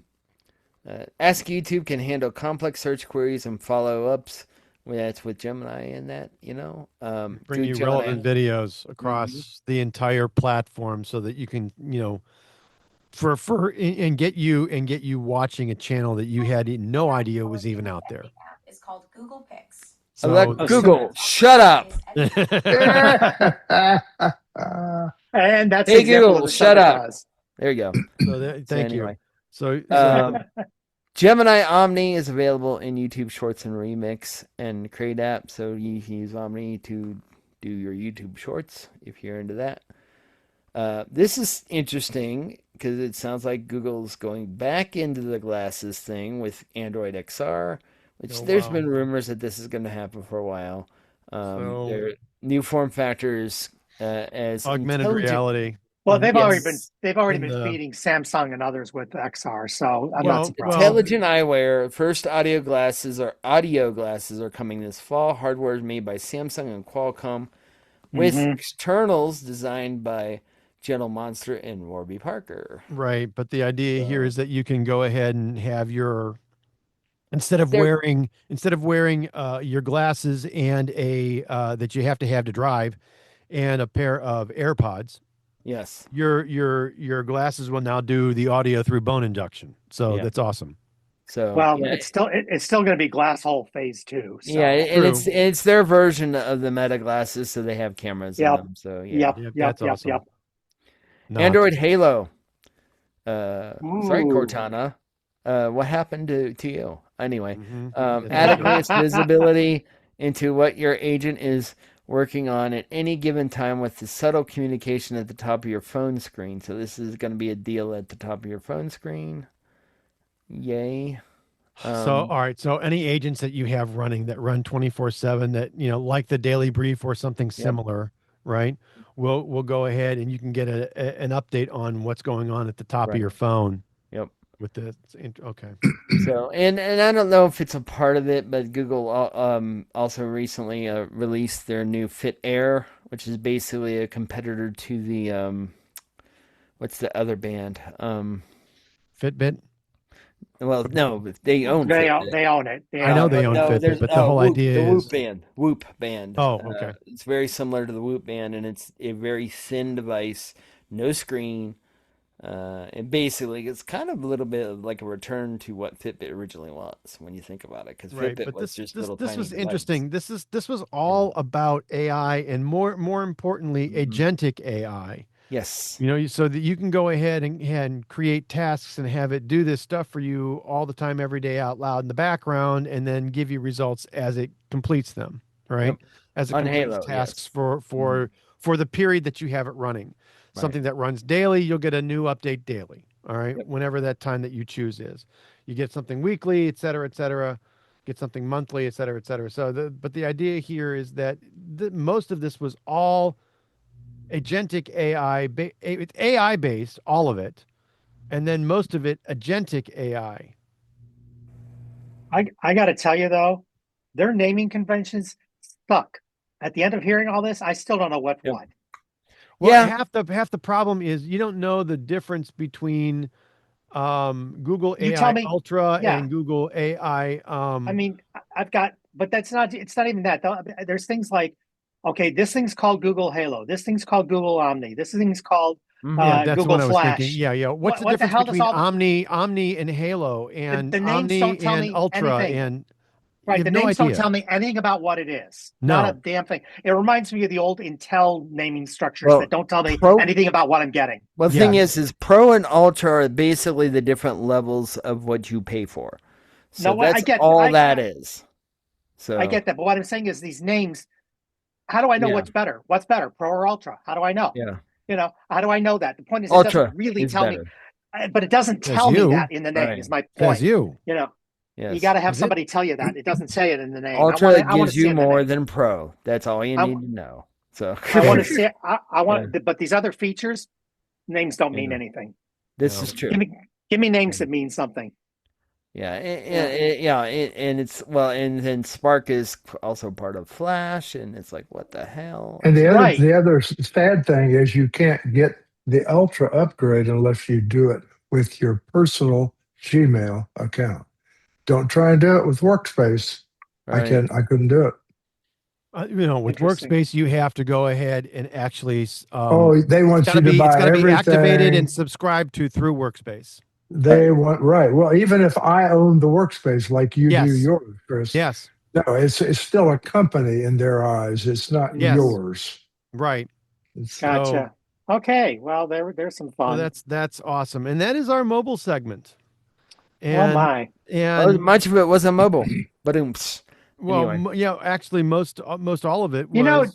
Don't they usually talk about devices at I/O? But they didn't really talk about any devices. No, They usually I mean- talk about devices that or the new Android or whatever. They didn't talk about any of that. I mean, No, there not are even. some rumors, like for example, in the 11 Pro XL and 11 Pixel 11s, that they're basically getting a light around the camera bar yeah. for lighted notifications, kind of a bring back to what we used to have on Pocket PC. Yeah, and Yeah, maybe yeah. not so much.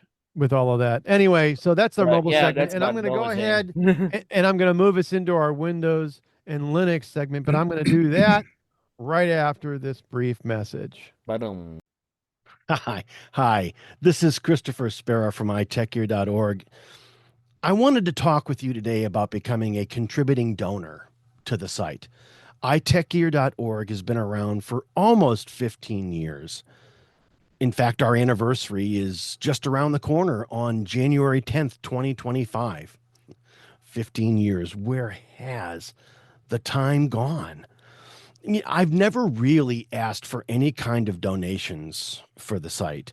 It's always been about me providing value to you, a site visitor or podcast listener. The iTech Gear Weekly is now in its 4th year of production, and Chris G, Joel, and Dr. Mr. Larry McJunkin and I are having a really great time providing you with some of the best free tech talk available from time-tested original internet writers, testers, site founders, and professional writers and editors on the internet. I truly believe that our crew has some of the best and most qualified pundits and commentators on the internet today. And we're not hobbled by any kind of sponsorship or affiliated relationship or other time bought posts. It all comes from the heart.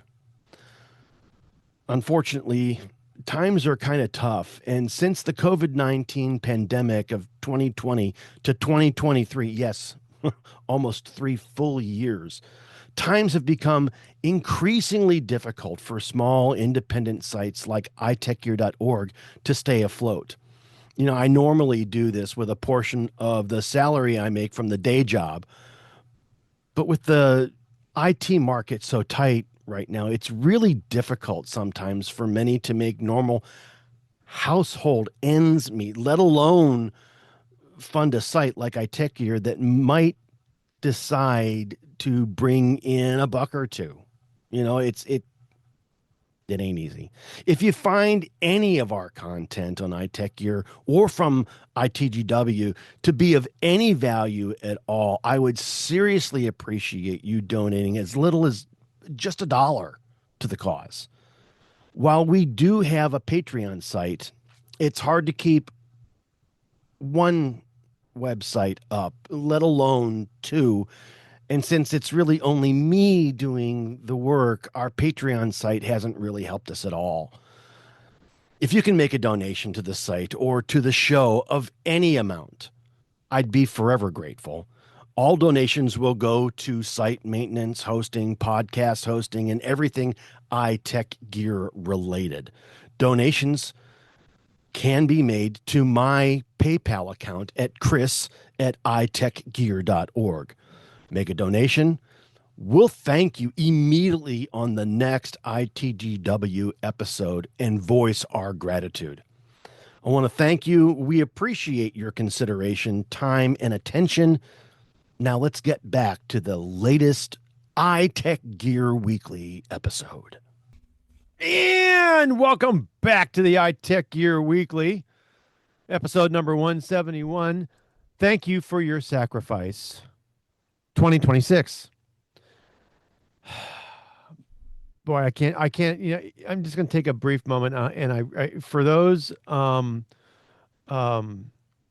Gold Star first responder families that are out there that have lost loved ones to public, whether it's first responder, what being a police officer, firefighter, or EMS, or Military. whether it's a Gold Star family from any of our branches of service. I really want to say thank you very much to your loved one who made the ultimate sacrifice for my safety, for our safety, for my family's safety. I want to say thank you. I cannot thank you guys enough, and I'm really grateful for what your loved one gave up. So, thank you. And with that, I'm going to go ahead and I'm going to get us into our Windows and Linux segment. And We don't have a full blown mistake-a-thon this week. But this first one, I think, if we did this first story with Microsoft may actually qualify. And I'd almost call it the ongoing Yeah. mistake-a-thon. The ongoing Yeah. mistake-a-thon. Yeah. So Mhm. Larry, let's talk a little bit about what Microsoft is offering long-serving employees to retire early. What's going You on? know, we will talk about that. And you're absolutely right. If there's something that they deserve to be gonged on, I think when you hear the details of this one, you'll agree. So Yeah. we're talking about a typical long-term employee, 20 to 30 years at a mid-level position Yep. who's given 20 to 30 years of their life, likely their entire working careers or a major part of it, Yep. and for the mega bucks that their efforts have made Microsoft over those years, I personally, I think they're being offered not nearly enough. And at the end of this, I'll break it down so you'll hear exactly how much money one of these folks gets because they Well, want to make it sound like it's more than it is. well, So Microsoft was going to announce these details tomorrow, I think, but they ended up inadvertently posting them on their internal HR intranet early. So yeah. anyway, the U.S. employees whose combined years of service added to their age totals 70 or more will be eligible for voluntary retirement. This package will include 5 years of access to Microsoft's healthcare coverage, but that doesn't mean Microsoft will pay that. No, They'll that's only just you pay have access to it. 1 year, then you got to start making the payments again for the other four. Right. And they're going to offer you a lump sum cash severance payments, which is it's not to scoff at, but again, but wait a year. And then it'll offer you 6 months of vesting for any unvested stock options. And that's up to you. Everybody's, going to vary there. Right. But so let's talk about this lump sum cash payment. Okay. It varies, of course, on employee levels, but they expect the people to retire are going to be the mid senior and the high senior levels, 64 through 67. So, what they're going to offer the mid senior level is a week of base pay for every 6 months of regular service, up to a maximum of 39 weeks. And that's the kicker. No matter, it could have been 50 years they worked for Microsoft, they get no more than It's someone that worked for 39. 20 is Right. because it all boils down to this 39 weeks. Right. So here's my example. I'll work this out for you. A 60-year-old person who's worked anywhere but say 20 to 30 years with Microsoft. He's at a mid-level employee. He's not making a boatload of money. He might be making more. He could be making less, but let's just use 200,000. Is that decent for an average? You guys? Yes.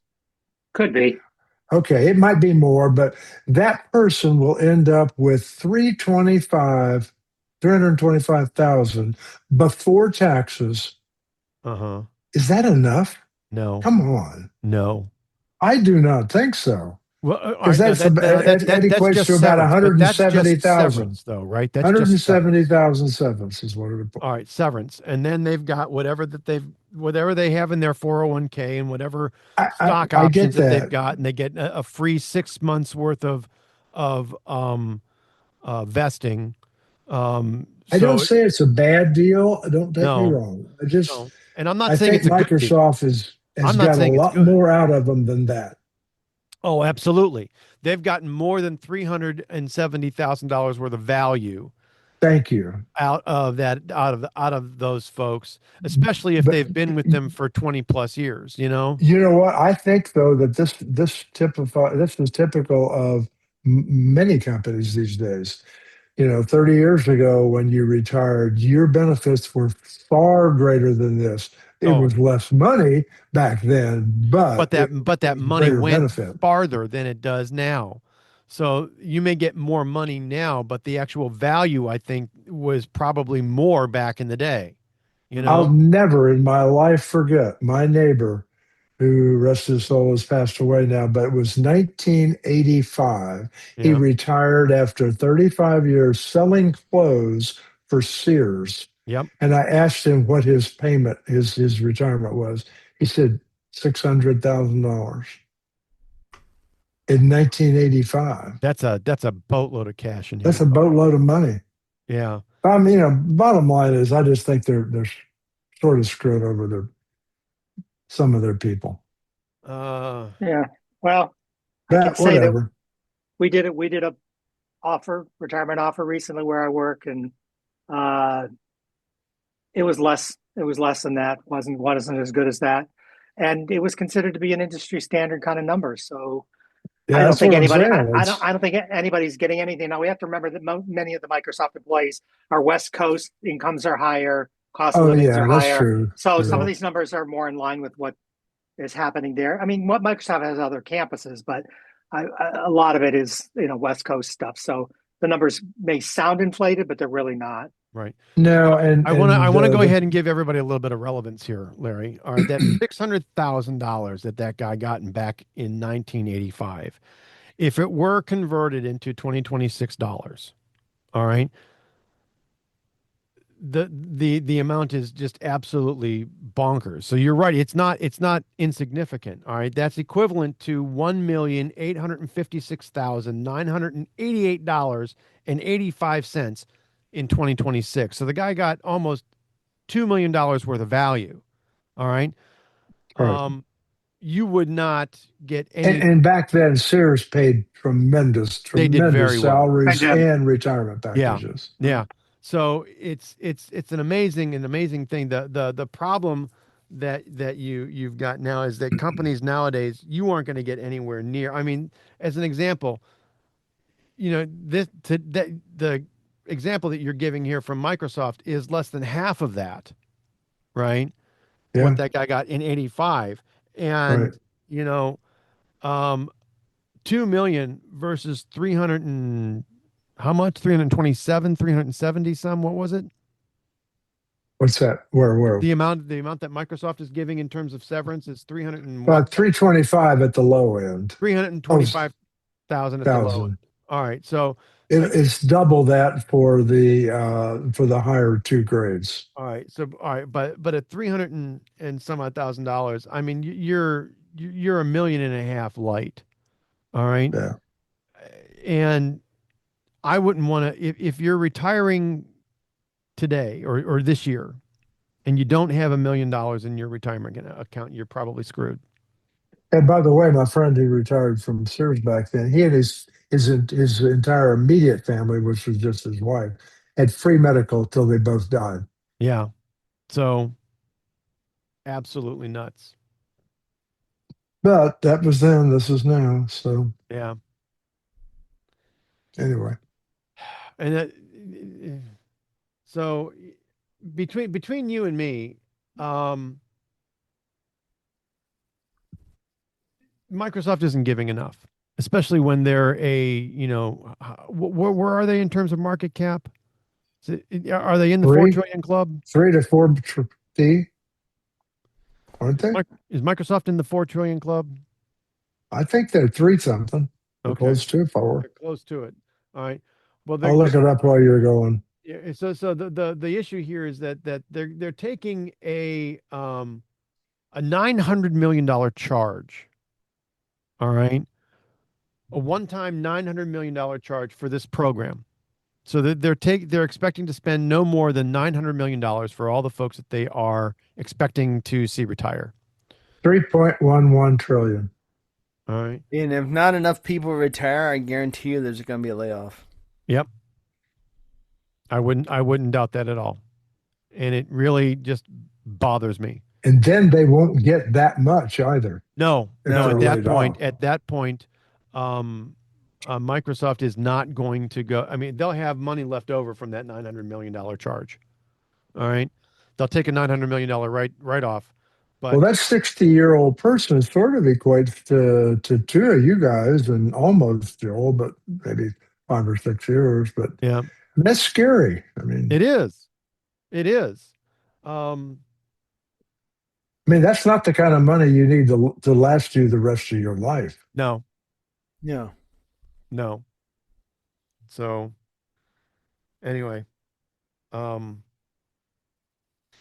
Well, not do better, Microsoft. yeah, do better, please. please. And speaking of doing better, here's another example of them really screwing the pooch. Again. And this is again.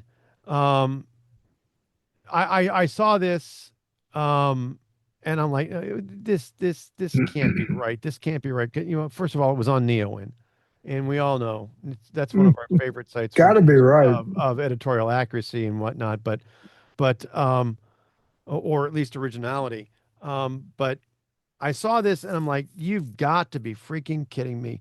Microsoft is blaming a security researcher uh, for any fallout that comes from a security flaw that they publicly exposed.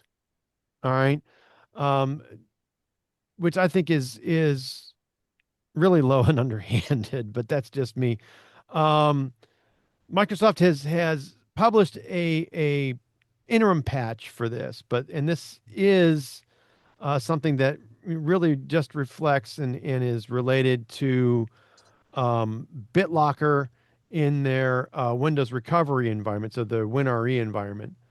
Um, and the specific flaw here has been nicknamed Yellow Key.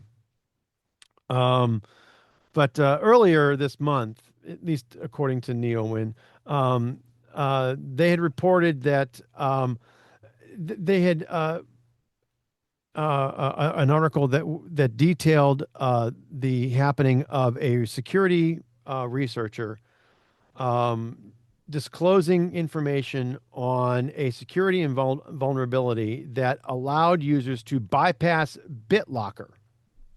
All right. Um, the researcher who found and released a proof of concept exploit, all right, and it's been called Yellow Key, is where essentially a hacker can use a USB stick. So you have to have physical access to the device that you're trying to hack, where you can use a USB stick to get around BitLocker as a result of the vulnerability in the Windows recovery environment. All right, with the help of the FSTX folder that is part of this environment. So effectively, you run a program and then reboot the machine, reboot in the recovery environment, have it again come to the recovery environment. It disables BitLocker, and then you can go ahead and get access to the now decrypted contents of the entire drive, not just the Windows recovery environment, but the Windows recovery environment will give you access to the entire computer at that point. So, and Microsoft is throwing this guy under the bus because they said, well, you shouldn't have disclosed the security related vulnerability related to the auto fstx.exe file that is part of the environment. And this guy is like, well, you guys aren't doing anything about it. The only reason why I went ahead and made it public is because you refused to acknowledge me. You refused to acknowledge that A, there's a problem. B, you ignored every message that I sent you. You've then gone ahead and closed off my Microsoft Researcher account that allowed me to go ahead and actually send you messages and send you information not only on this, but anything else that I went ahead and discovered. And so not only did you ignore my messages and then block my messages, but now you've blocked me from my account. So what else am I going to go ahead and do in order to get you guys to accountability for the stupid freaking mistake that you've made in allowing this vulnerability to exist as part of the Windows recovery environment? Hello. But you know what though? Here we go. It's as right as this is. Legally, it's probably wrong. I mean, it's Microsoft that, or any other corporation. This guy whose nickname is Nightmare Eclipse is throwing, like I said, is throwing this all back at Microsoft, saying you should have acknowledged the messages that I sent you. You should have acknowledged, if to no one else, you should have acknowledged to me that this is a problem.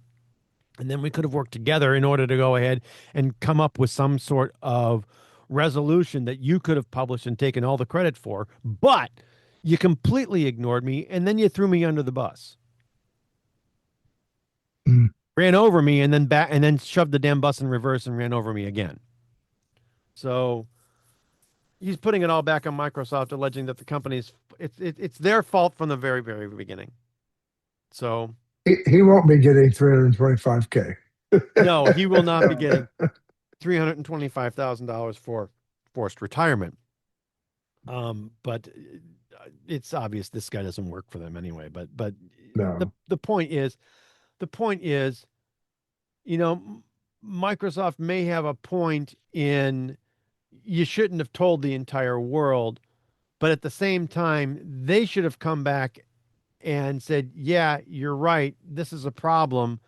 And either we're not going to do anything about it and we've communicated this to you, so shut up about it. And we're going to, invoke the NDA clauses that you agreed to as part of this whole account and communication capability with us. Or they should have gonna said, thank you very much for telling us, and here's what we're going to do. All right. And then anything else that happens after that is definitely on him, whether he likes it or not and retaliates, but that's on him. All right. And the blame would then be placed at his feet, not at Microsoft's. Microsoft decided to go ahead and completely ignore this guy and blamed him for the problem and for the interim patch that they had to go ahead and stick out there before they have something more formal come out in terms of a formal patch to the Windows recovery environment later on. But yeah,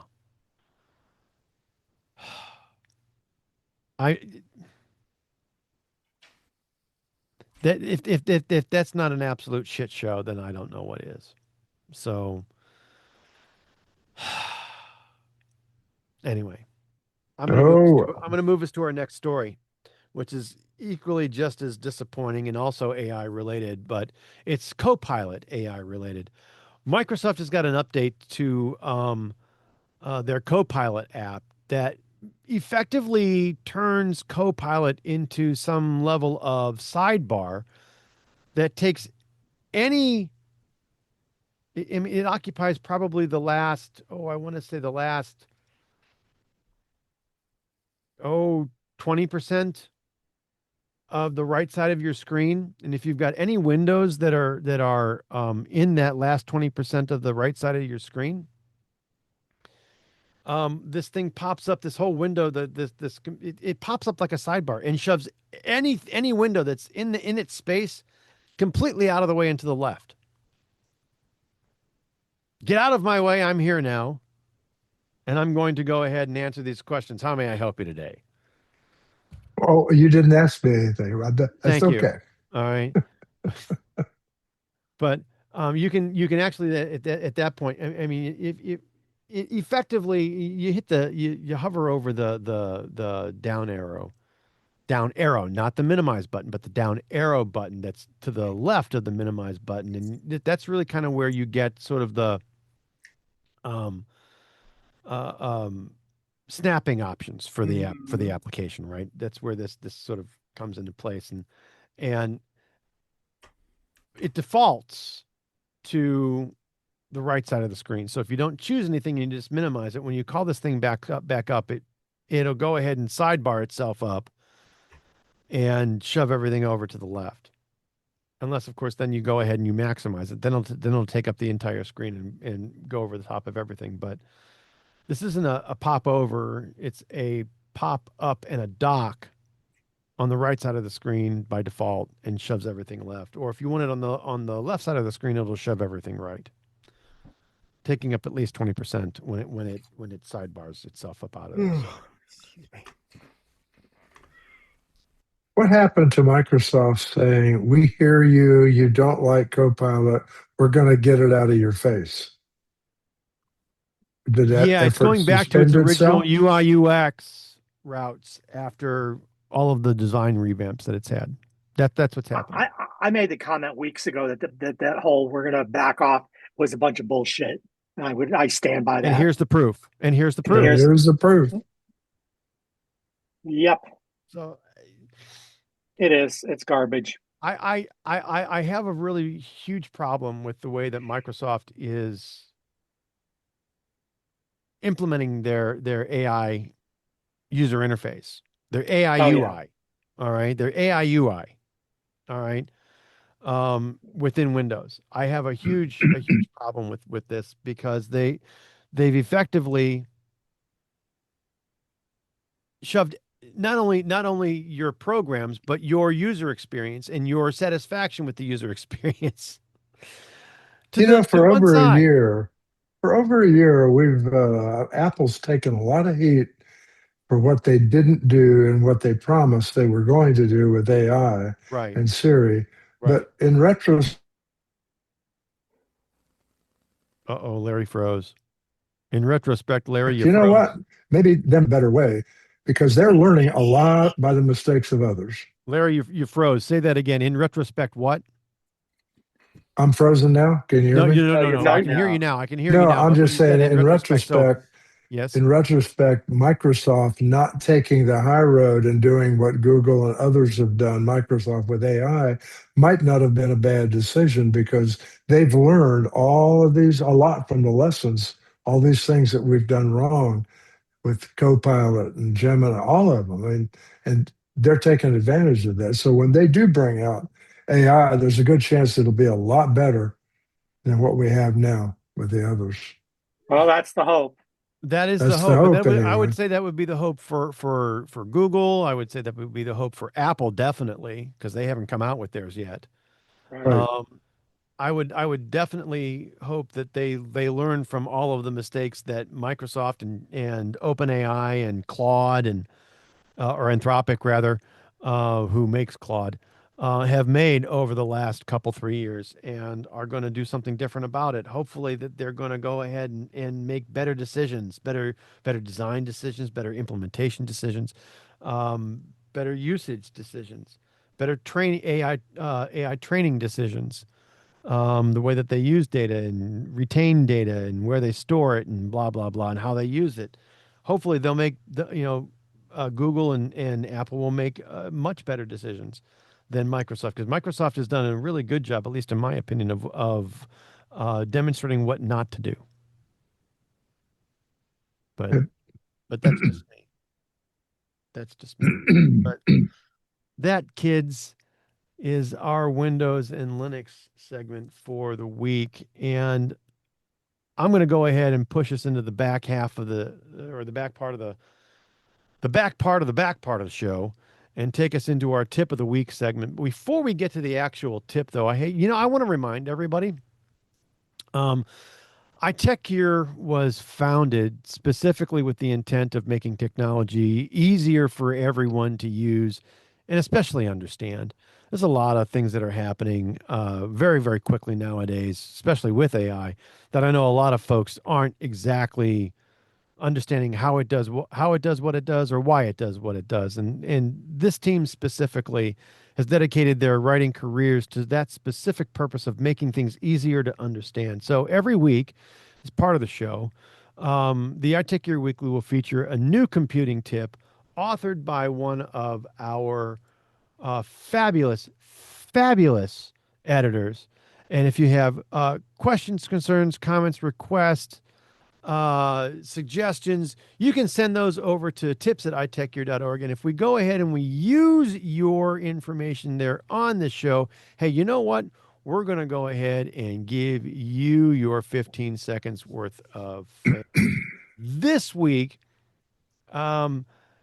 given that we haven't done one in a while, I wanted to chase after a little bit of a Linux tip this week.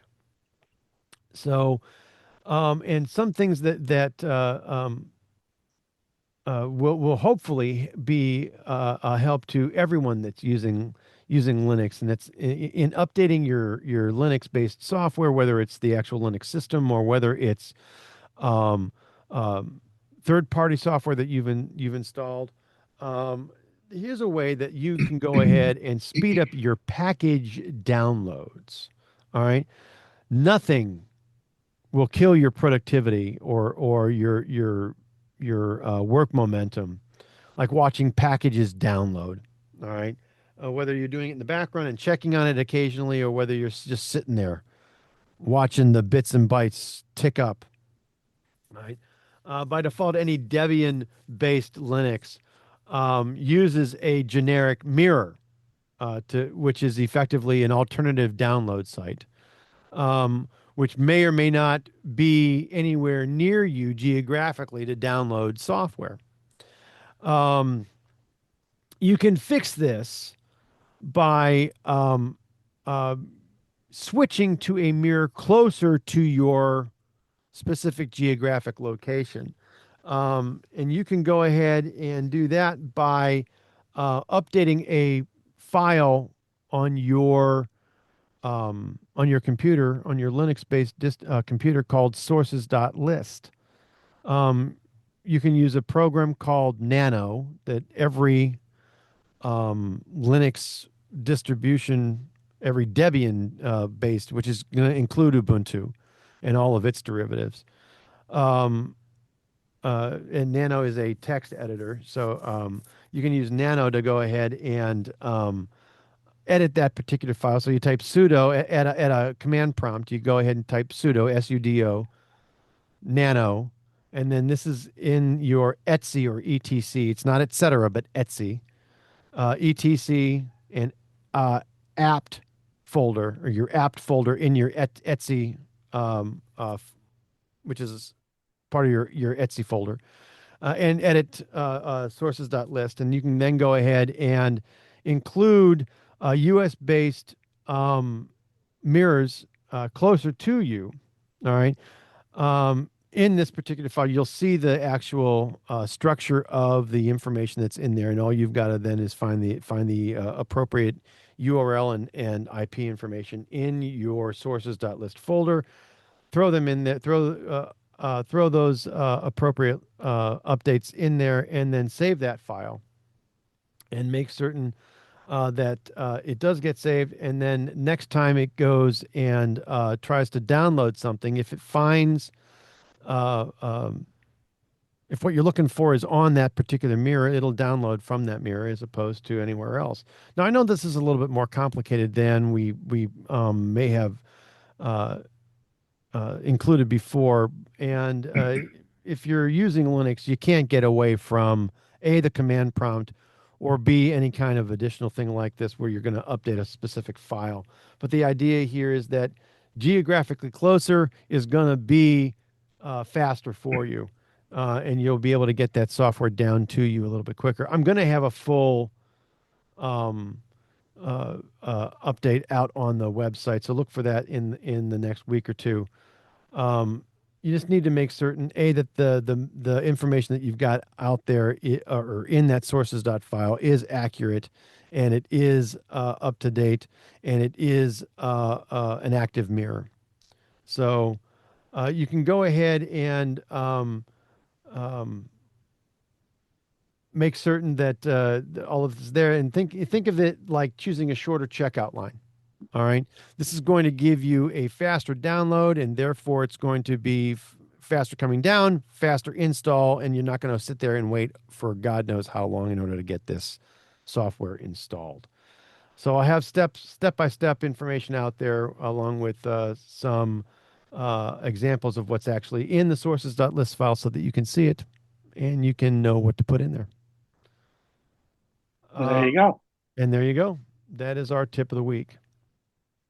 Speed up your package downloads.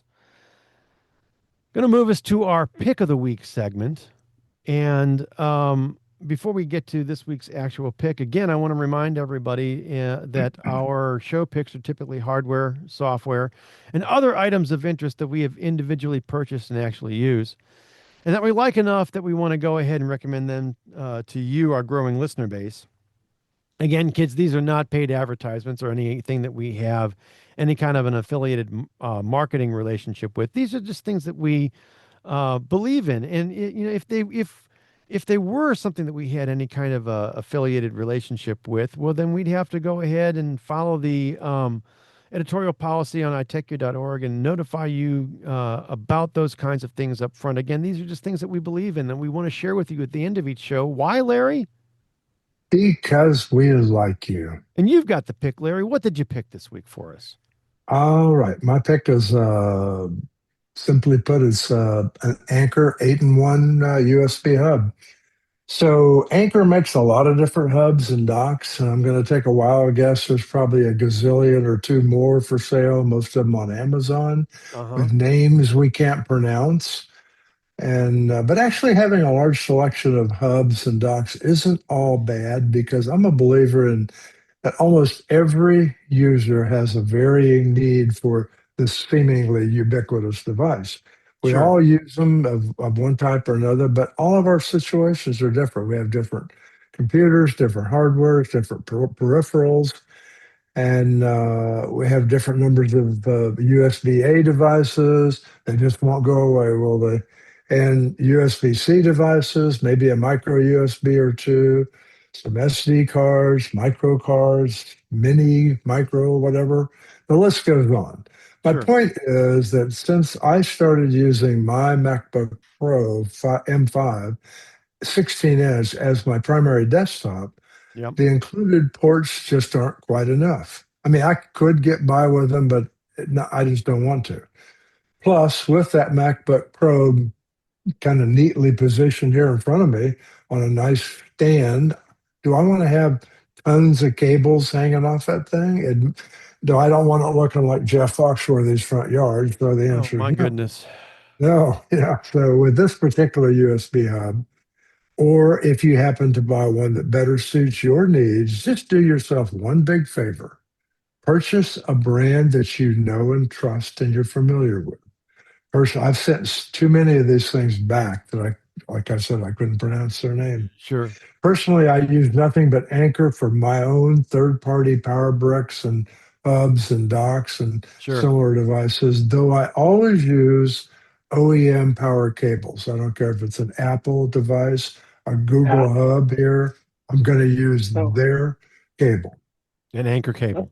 let me add a little to this because I've got another Anchor multi-hub, very much like you're talking about, Larry, and it's a current model. It's out there. I think I mentioned this to you guys a couple of weeks ago. I found out when I plugged it in, it was Yep. actually a rebranded Chinese or Taiwanese name. It was Okay. not Ah, actually it was not actually Anchor manufactured. It was, or maybe it is, but when it comes up, my computer said no, it's this other off brand, and that's fine. That's all right. But what I found out is, and it's in my particular hub's case, the USB-C ports, even though they claim to be the full, high-end USB-C ports, did not support video out those USB-C ports, and that was not stated on the Amazon site when I bought it. It wow. was stated on our Anchor's website. So, folks, do your research. Do not And trust that's the point completely. here. That's the Do not point here. trust what Amazon is telling you because Amazon does not always give you a full description. They do a generally okay job. Go to the source sites, go to Anchor, go to whatever, Yeah. and find out the details for yourself. You can Because I order didn't know That's a anything you that. want, whether really, it's really Anchor good point or with Amazon or USB because if US, if you think it's going to handle the video or the amount of PD power pass through, and it right, doesn't, you're screwed. right. right, and USB is not one standard. USB-C especially is a multi-standard thing. Unfortunately, that it's not always clear what you've got when you buy it. You need to make sure that you do your research. Go to the source websites, Sure. find out what you can. Just Sure. as I'm going to tell you, I'm happy with the hub. I like the hub otherwise, but that was a limitation I was not aware of when I bought it, and it would have been nice to know. And Amazon didn't call it out. So do your research, kids. That's all I'm Yep, saying. There you go. very good point. Even the best products, when you're buying them through a third party, you don't always know what you're getting. Right. So So this is effectively this is an 8-in-1 5 gigabit data hub, USB splitter, 3 USB-A, 4 USB-C ports, a 100 watt PD in, 2-in-1 USB connector.